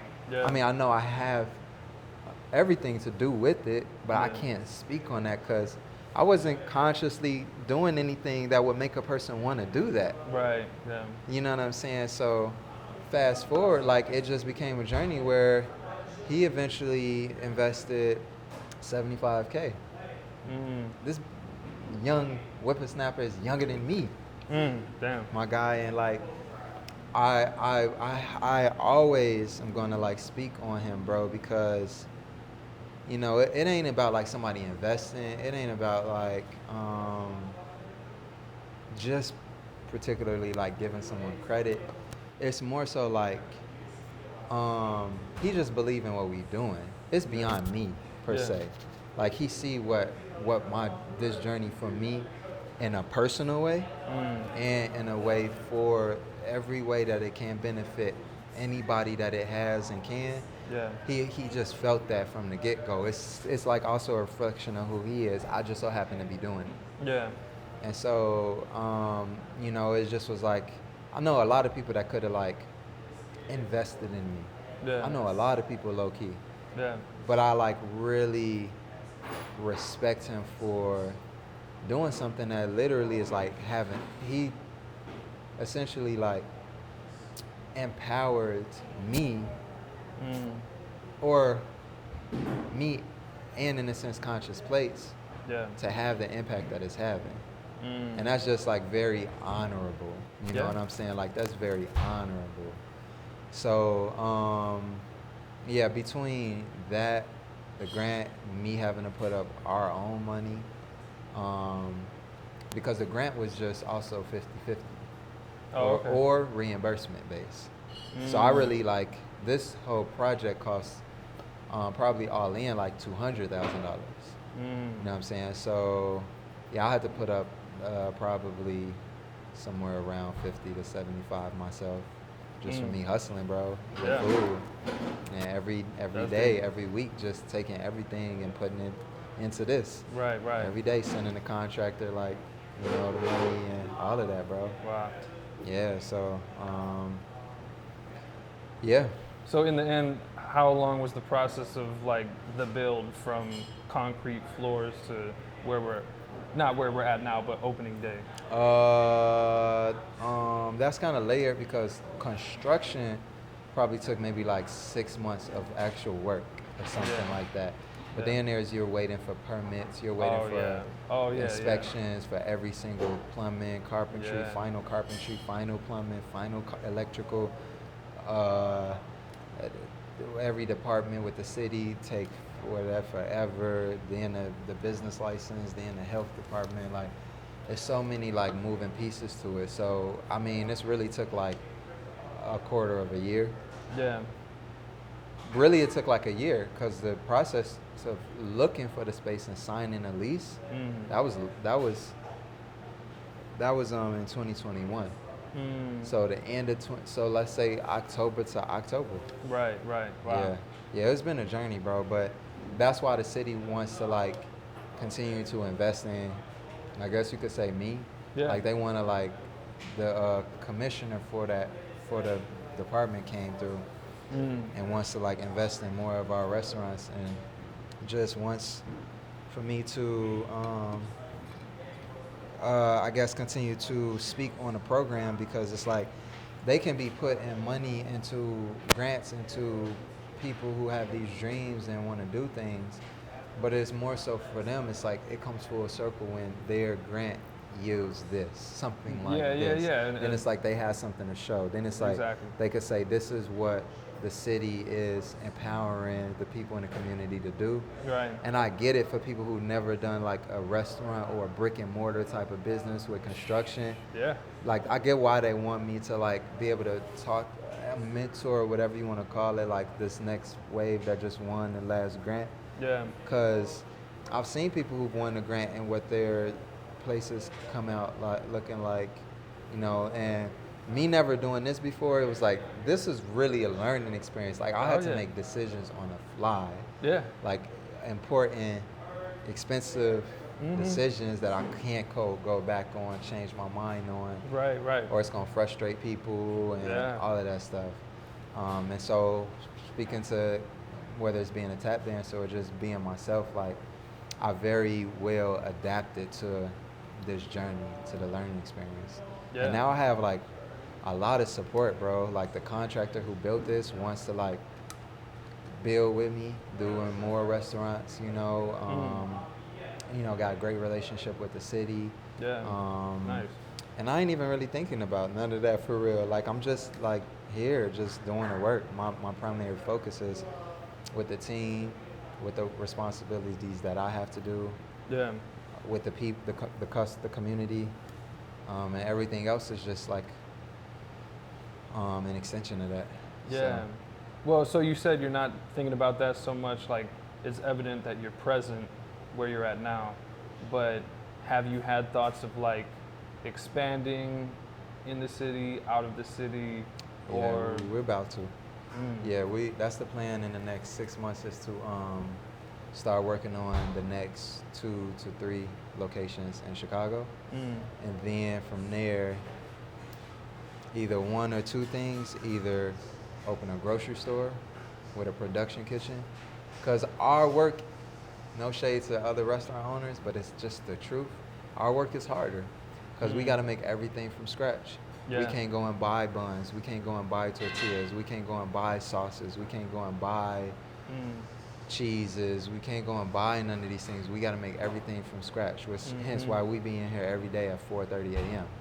Crazy. You Yeah, feel when I me? came to set up, I see, this somewhat regular restaurants things of Yeah. chopping, but then I'm Yeah. also seeing things being made from scratch as well. Yeah. Which chopping and all that is part of the process. But you know Absolutely, what I'm saying? Like, absolutely. there's It's layers, that, and levels then to it, there's, with the machine work and all that. Mhm. Okay, so, Um, some expansion. Yep.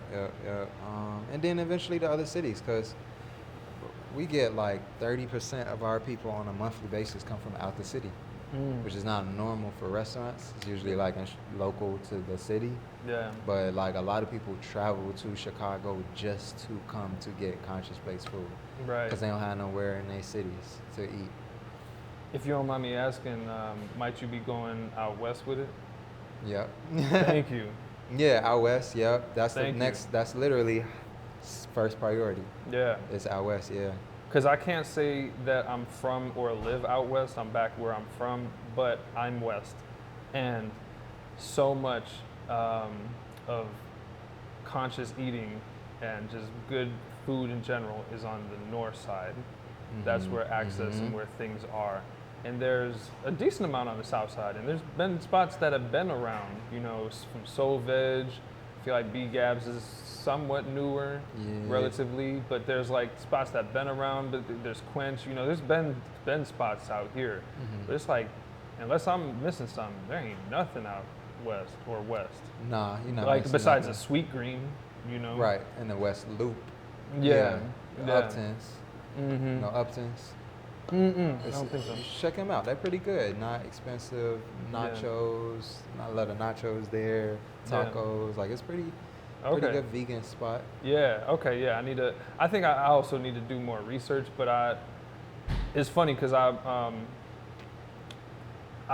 feel like I posted this status a few times just out of frustration, like, all this north side shit, and nothing west. And then somebody was like, open a restaurant. And I'm like, that's very easy for you to type out right now, I'm sure. Yeah. Like I've had Yeah. more than half of my life at this point a long-term goal to open a venue that would include a restaurant. It wouldn't exclusively be a restaurant, but I'm not thinking with just this or just that or the other thing. I'm thinking of all the things I want to be a part of it.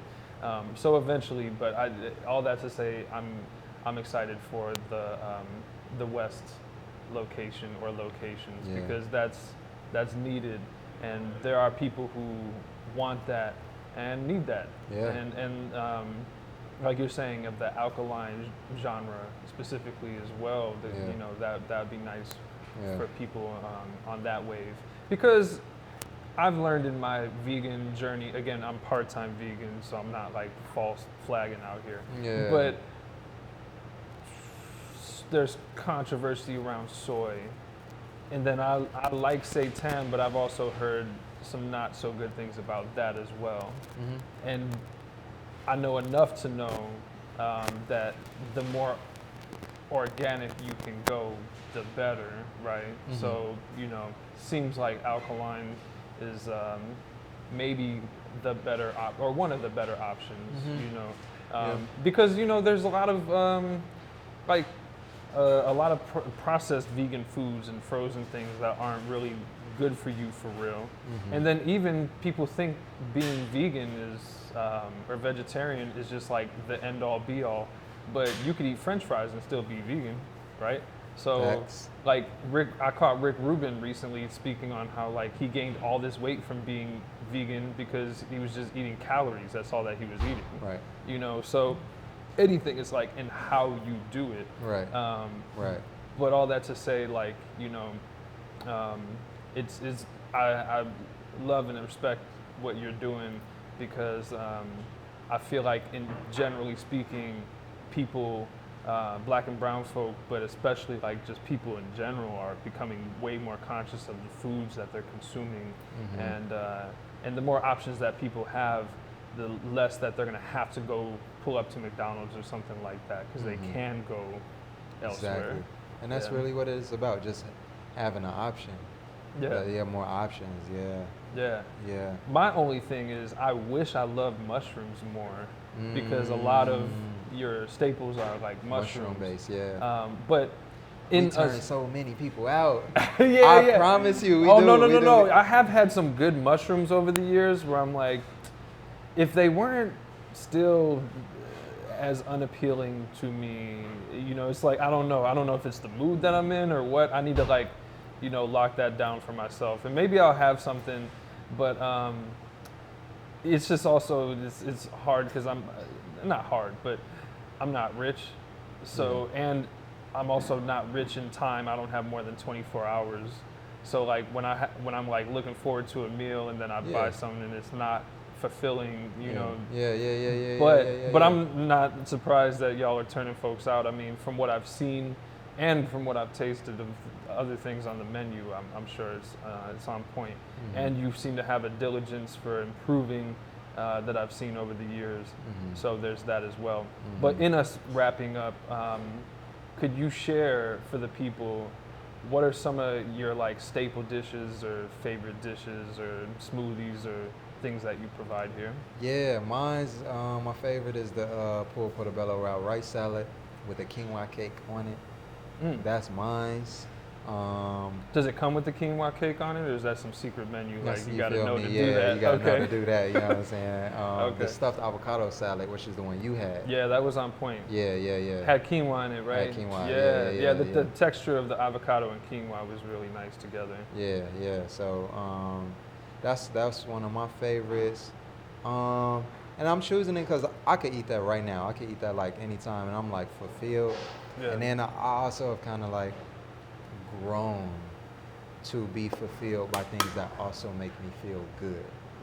So if I was just neglecting how it's making me feel, I'd probably say like more something fried. Like the oyster wings are like hands down the top seller. Yeah. But I also like personally like these days I choose my choice is a reflection of that too.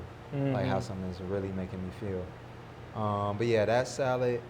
Next to that, I really, as a chef, I'm proud of our bowls. The barbecue chickpea shrimp. We changed the name of it. The chickpea. What are you calling it? The chickpea shroom bowls. Yeah. I don't think we changed it on the TV yet. But the chickpea, the chickpea is changed on the menu on the website. But the chickpea shroom bowl, that's something I'm proud of. I really like that. The oyster wings are the top seller.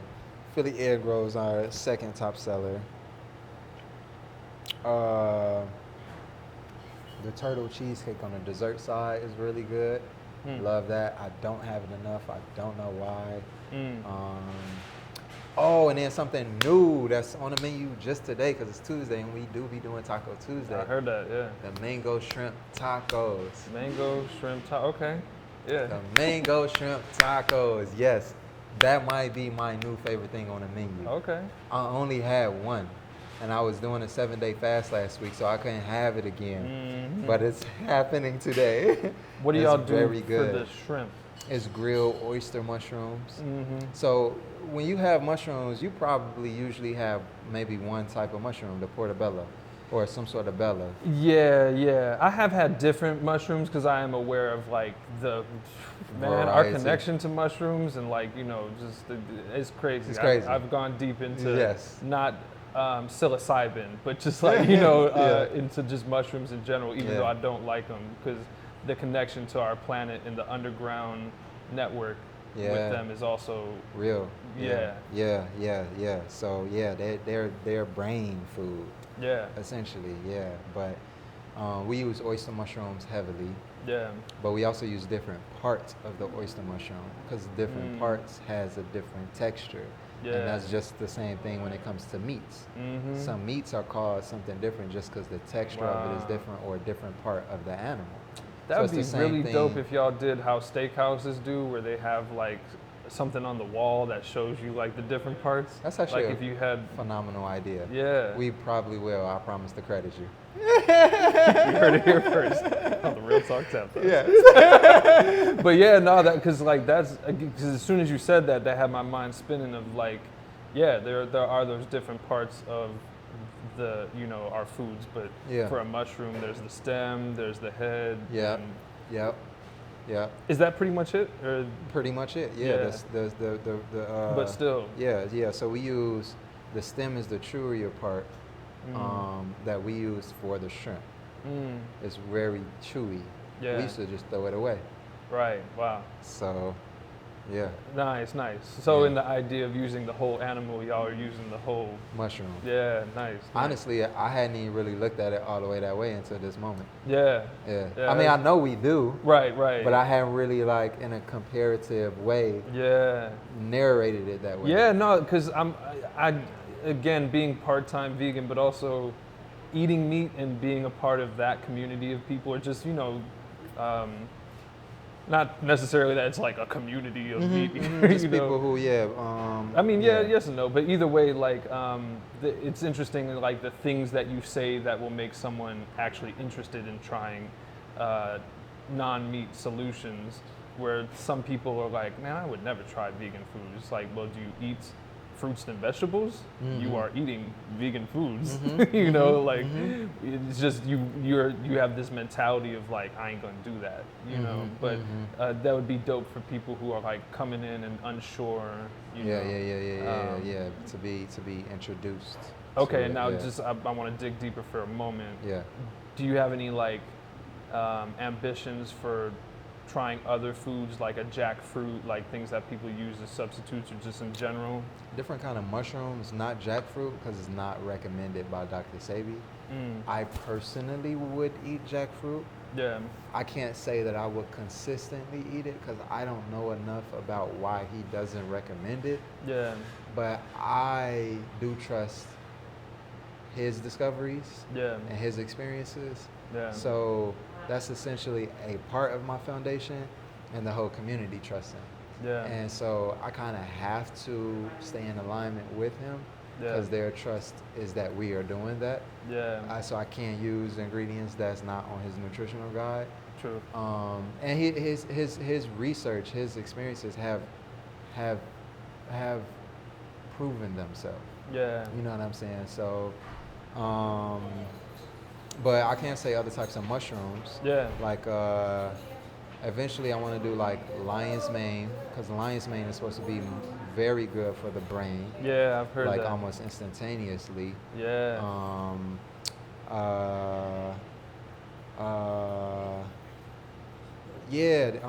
King oyster mushrooms I want to use a little more frequently. I would say honestly though, mainly like lion's mane. Oh, and enoki mushrooms, I want to use those a little more. I want to play around with more grains. That's my responsibility this week, is to start recipe testing desserts. I also have to be a pastry chef. I'm not a pastry chef yet. I'm just a regular chef. Yeah. I haven't earned that yet. Yeah. I did make the desserts, but I have more work to do.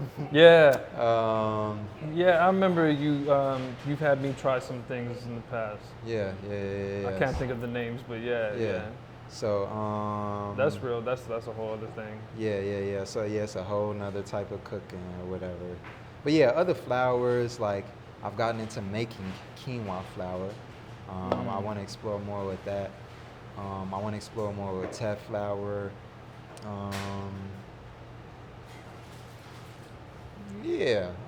Flours and mushrooms. But right now, I would say that's for the most part. A lot of the ingredients we have are so versatile. Yeah. We could do things that we haven't already been doing with the ingredients we already have. Right, yeah. And I had a responsibility of like running the business aspect of it. Oh yeah. Expenses, Yeah. profit, like Day to all day. those things are real. Yeah, for sure. So, you know, it's only so much that for the business can do. Right. But personally, I love cooking. That's why we not like, oh, this our menu and that's what it is. Like Saturdays, we do different kinds of pizzas, different kinds of tacos on Tuesdays. Randomly throughout the week, we may be like, all right, this is on the menu. Yeah. Because it keeps it fun for us, you know, for it sure. to not just get like boring and nothing like that. Yeah, you know? yeah. Keep putting more love and passion into the cooking of the food. Yeah. Yeah. That's really cool though, to try new mushrooms.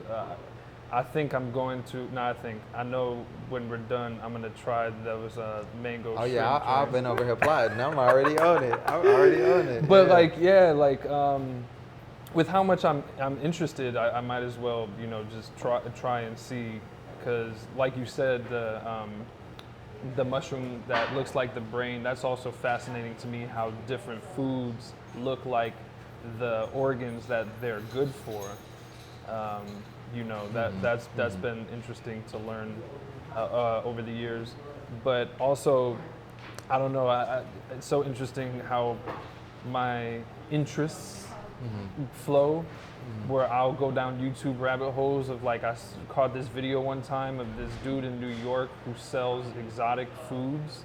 And so like he goes around and sells exotic mushrooms and truffles and, you know, things like that.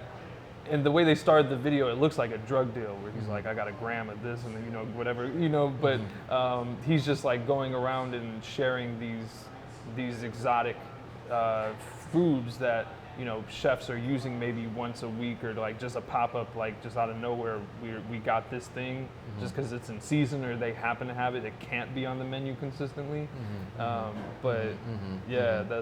That's dope. I also have an interest for the culinary arts, but I can't front like I'm about to start my own conscious place.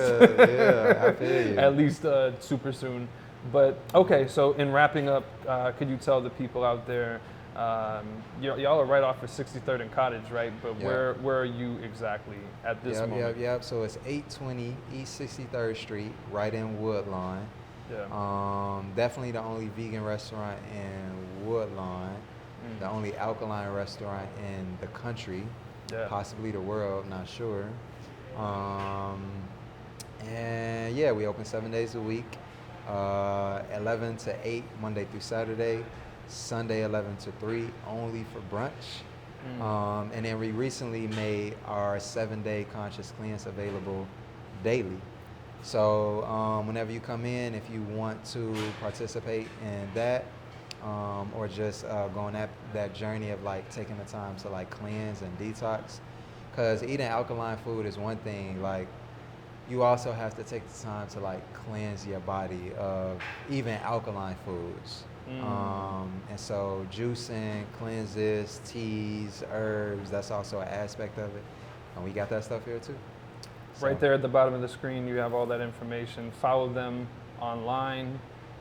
We have, you know, this little card here, but I'll have it for you so that you could check things out. Follow them on Instagram. Y'all are you on any other socials or things? Yeah, all of them for the most part. Instagram, TikTok, Twitter, YouTube, Facebook. Newsletter, all of that. Yeah, and like Latrell said here, you don't have to live in Chicago to come visit. So definitely make sure that y'all do that. And before we go, we have to bring us full circle back to the tap vibe and end with our tap nerd segment. So I'm gonna ask you some questions, and they don't have to be like super rapid fire answers, but they're more quicker answers-ish. So yeah, this is the first time I'm doing a podcast in a while. We're finally bringing it back, which is really exciting. And I think that things work in divine alignment, because we just did the last shuffles like 3 weeks ago at Red Clay, a few doors down. And then I was like, yeah, I've been meaning to come here. Mm-hmm. And it just was so perfect to come here afterwards. Mm-hmm. And then I was like, yeah, I'm about to start this back up. Like, this would be the perfect thing Mm-hmm. for, like, you know, us, I think for both of us to, like, but for, like, promoting, you know, for anyone who doesn't know. Right. Anyways, yeah, to the tap nerd segment, who would you say are your favorite top 3 to 5 tap dancers who are no longer with us?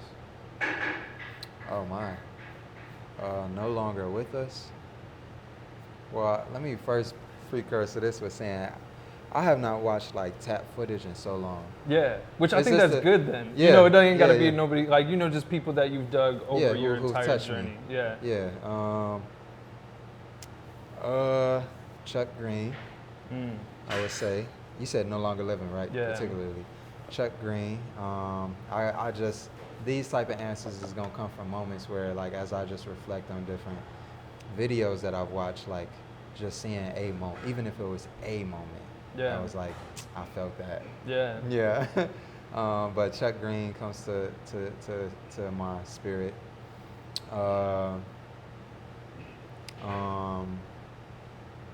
Gregory Hines.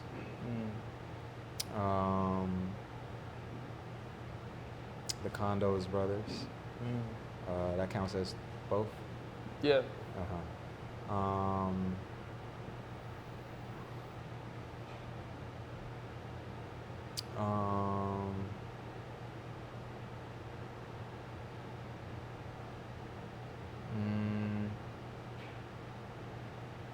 Jimmy Slide. Um,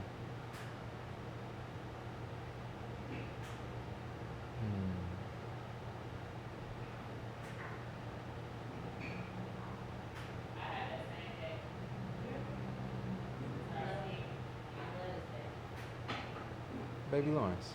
Yeah. Nice. That's good. Yeah. Meditated into that one. Yeah. So that's for the Ascended Masters. This is where it gets controversial for some people. Like, it's harder to answer. Who are your top 3 to 5 of tap dancers still amongst us? And just to make sure, we talking about just purely off of like the art form of tap, not the character. Yeah. They say don't meet your heroes, right? But yeah, no. But yeah, just off of their contributions in tap dancing or the arts and entertainment. Contributions. Well, I mean, just like, you know, what they've done on the floor or off the floor, you know.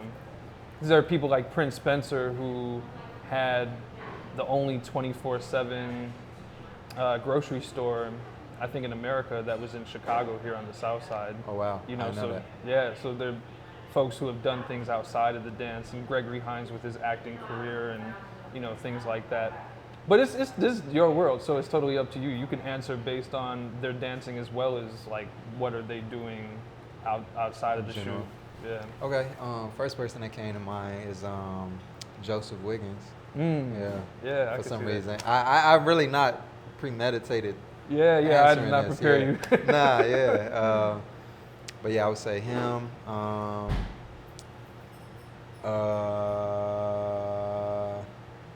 Darmisha. Yeah. Jamani.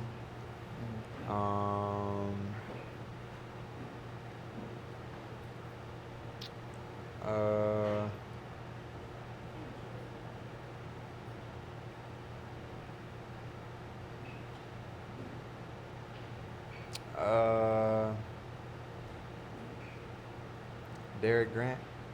Yeah.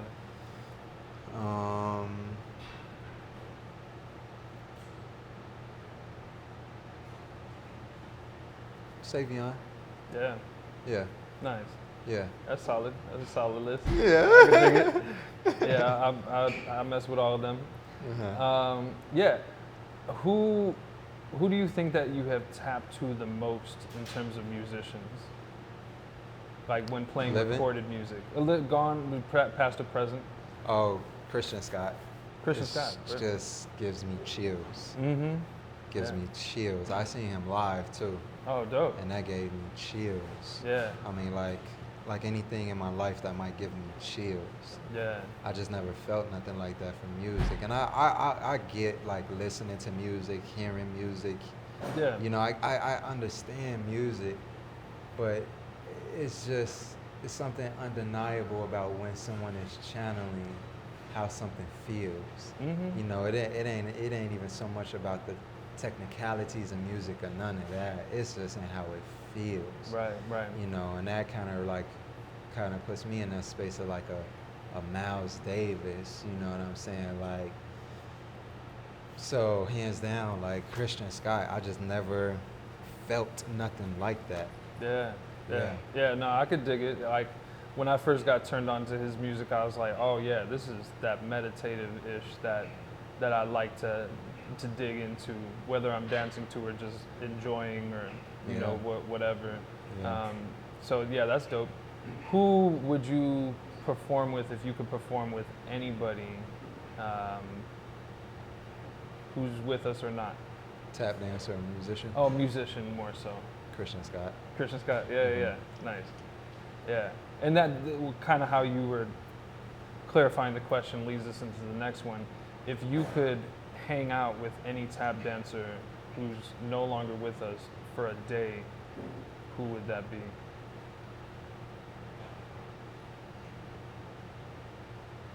Who's no longer with us? Yeah, on or off the wood, one of our ascended masters.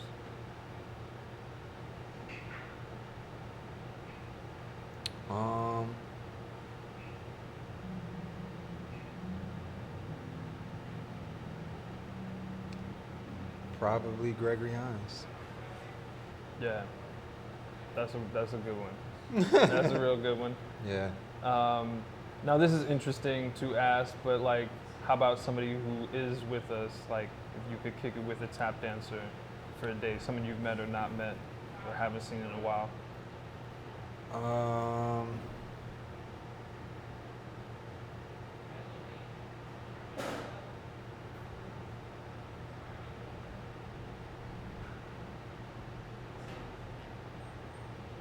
Interesting.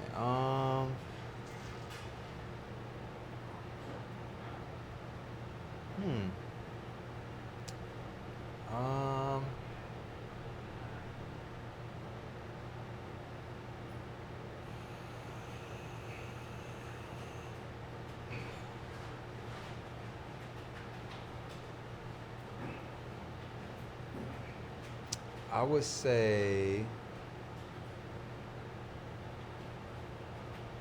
maybe either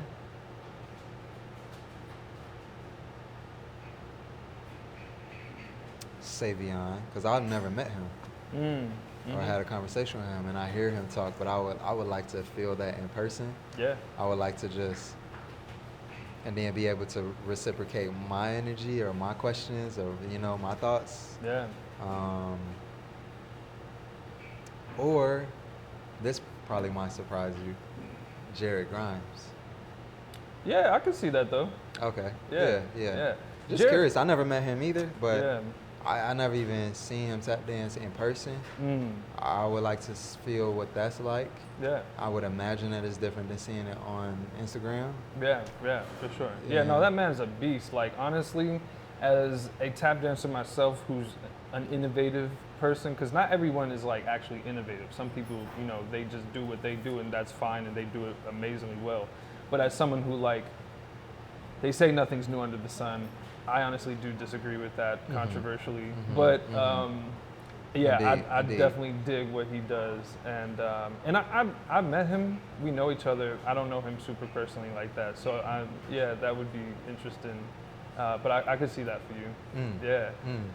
And then this leads me into someone who's here or not. Who's a tap dancer that you would like to cook for, or that you would like to like come to the restaurant, past or present? Someone that I would like to come to the restaurant. I have not asked this question before. Someone that I would like to come to the restaurant. And it could be somebody that you've mentioned. Right.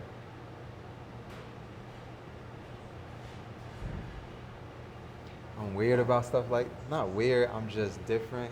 Yeah. Because Dr. Sabi's son came to Conscious Place and I was like, what's up? You know, no disrespect, but Yeah. I just, No, I get that not being like, you know, starstruck or. Yeah. I mean, and it all depends on the person. Like I'm not that way just off of your title or anything like that. Yeah. I can be, depending on how much of an impact you've had on me, like on a spiritual level. Yeah. Like tap dancer aside, like King Los is somebody that I would love to like come to the restaurant, talk to, build with. I mean, he just inspired me on like the hip hop side of things, the rapping side of things, the spiritual side of things that like I very much identify with. Yeah. And I'm not a fan necessarily, but I'm very grateful, very like in admiration of like who he is. Yeah. So, but as far as tap dancers, that's interesting. Okay. I would say, you said living or not. I would say between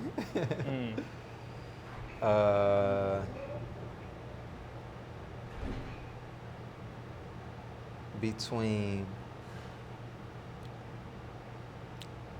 I know this is probably stretching the answer, but between three people.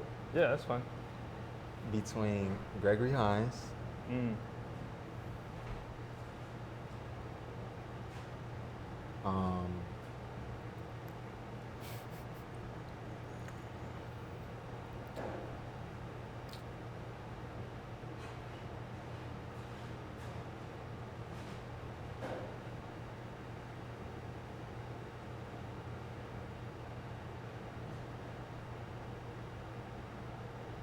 honestly, I'm indifferent on this person, but I'll still say Savion. Yeah. I understand. Whatever. I totally understand. Yeah. I mean, I don't know. Like, I guess just, you know, as far as like me caring about tap dance and the art form, some of us had an opportunity to use our other platforms to keep it alive and to expose it. Like even they know I tap dance because I just be walking around here tap dancing. Right. It'd be the little things. Yeah. And I see other people who have been granted the opportunities to use their platforms outside of the core community to further the art form, and I respect that. Yeah. So I would say him off of the strength of that, and just continuing that type of conversation and consideration. You know, I don't know how many people really think about that who extend themselves a little bit outside of the core tap dance community. Right. That would be my only reason why, but I'm doing me regardless. Like Yeah. you know, so I just to, I guess, clarify that. And then the third person will be Dormisha. Just because when I did start taking tap class, started being in classes and the formal training of a tap dancer, I would say, even though you asked me as far as in Mad Rhythms, but outside of Mad Rhythms, my most deepest seeds with tap dance and my level of ethic and output was planted by her. Yeah. And that's just like an appreciation. Like when somebody plants seeds in you, you know, I mean, it's just who she is. She just plants seeds, but you know how you feel about it after you observe it, self-reflect it, grow. You know what I'm saying? I remember I'm sure you know what I'm saying? The workshops where I was pushed beyond limits that I didn't know I wasn't before that. Yeah. You know, so she played a big part in who I am as a tap dancer and who I am as a person, as far as like that type of ethic. Yeah. And yeah, that would just be out of like, thank you. You know what I'm saying? That would just be out of like, thank you. Like, I don't see her often. I don't remember the last time I had a conversation with her. Yeah. I'm not like fanned out by her or nothing. It's more so like thank you. Like, Yeah. I would definitely, like, if she came, you know, make sure she served, things like that. You know what I'm saying? Yeah. Just out of, like, purely, like, out of, like, thank you. Yeah, no, she's a queen, and you know that would be dope. Like, Yeah. I feel the same. She's one of my favorite people on the planet, like no lie. Mm. And this is not about me, but I feel inspired to share that most of my times with her have been with other people. And we were in Germany some years back, and we just both had like a similar teaching schedule in the same break. And I think it was the only time maybe that I've ever hung out with just her. Mm-hmm. And it was such a precious time to have, Mm-hmm. you know, and not to like be weird about it, but no, it was just like so dope to have that, because when you're with other people, you know, for better or worse, the energies are mixing, but just to have those one-on-ones with anybody, like It's you different. can, yeah, it's totally different. Yeah. And that was dope. So, Yeah. final question of our time here. What would you like, even if this is not what you are doing things for people to remember you for something or you know, what have you, but what would you like people to remember you for when you're, you know, when it's all said and done, when you're gone, on or off the wood, and or off the wood?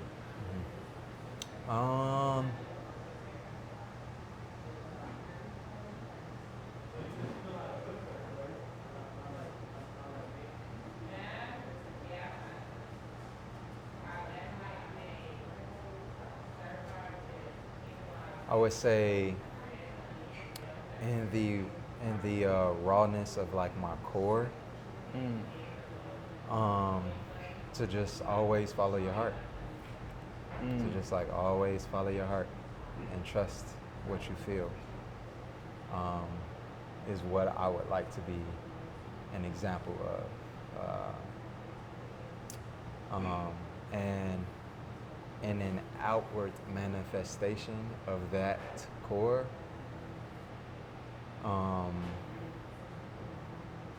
that you can manifest whatever you apply your spirit to. I feel that. Nice. No matter what it is, everything that we experience was a manifestation of somebody, and we just kind of go along with it sometimes. Yeah.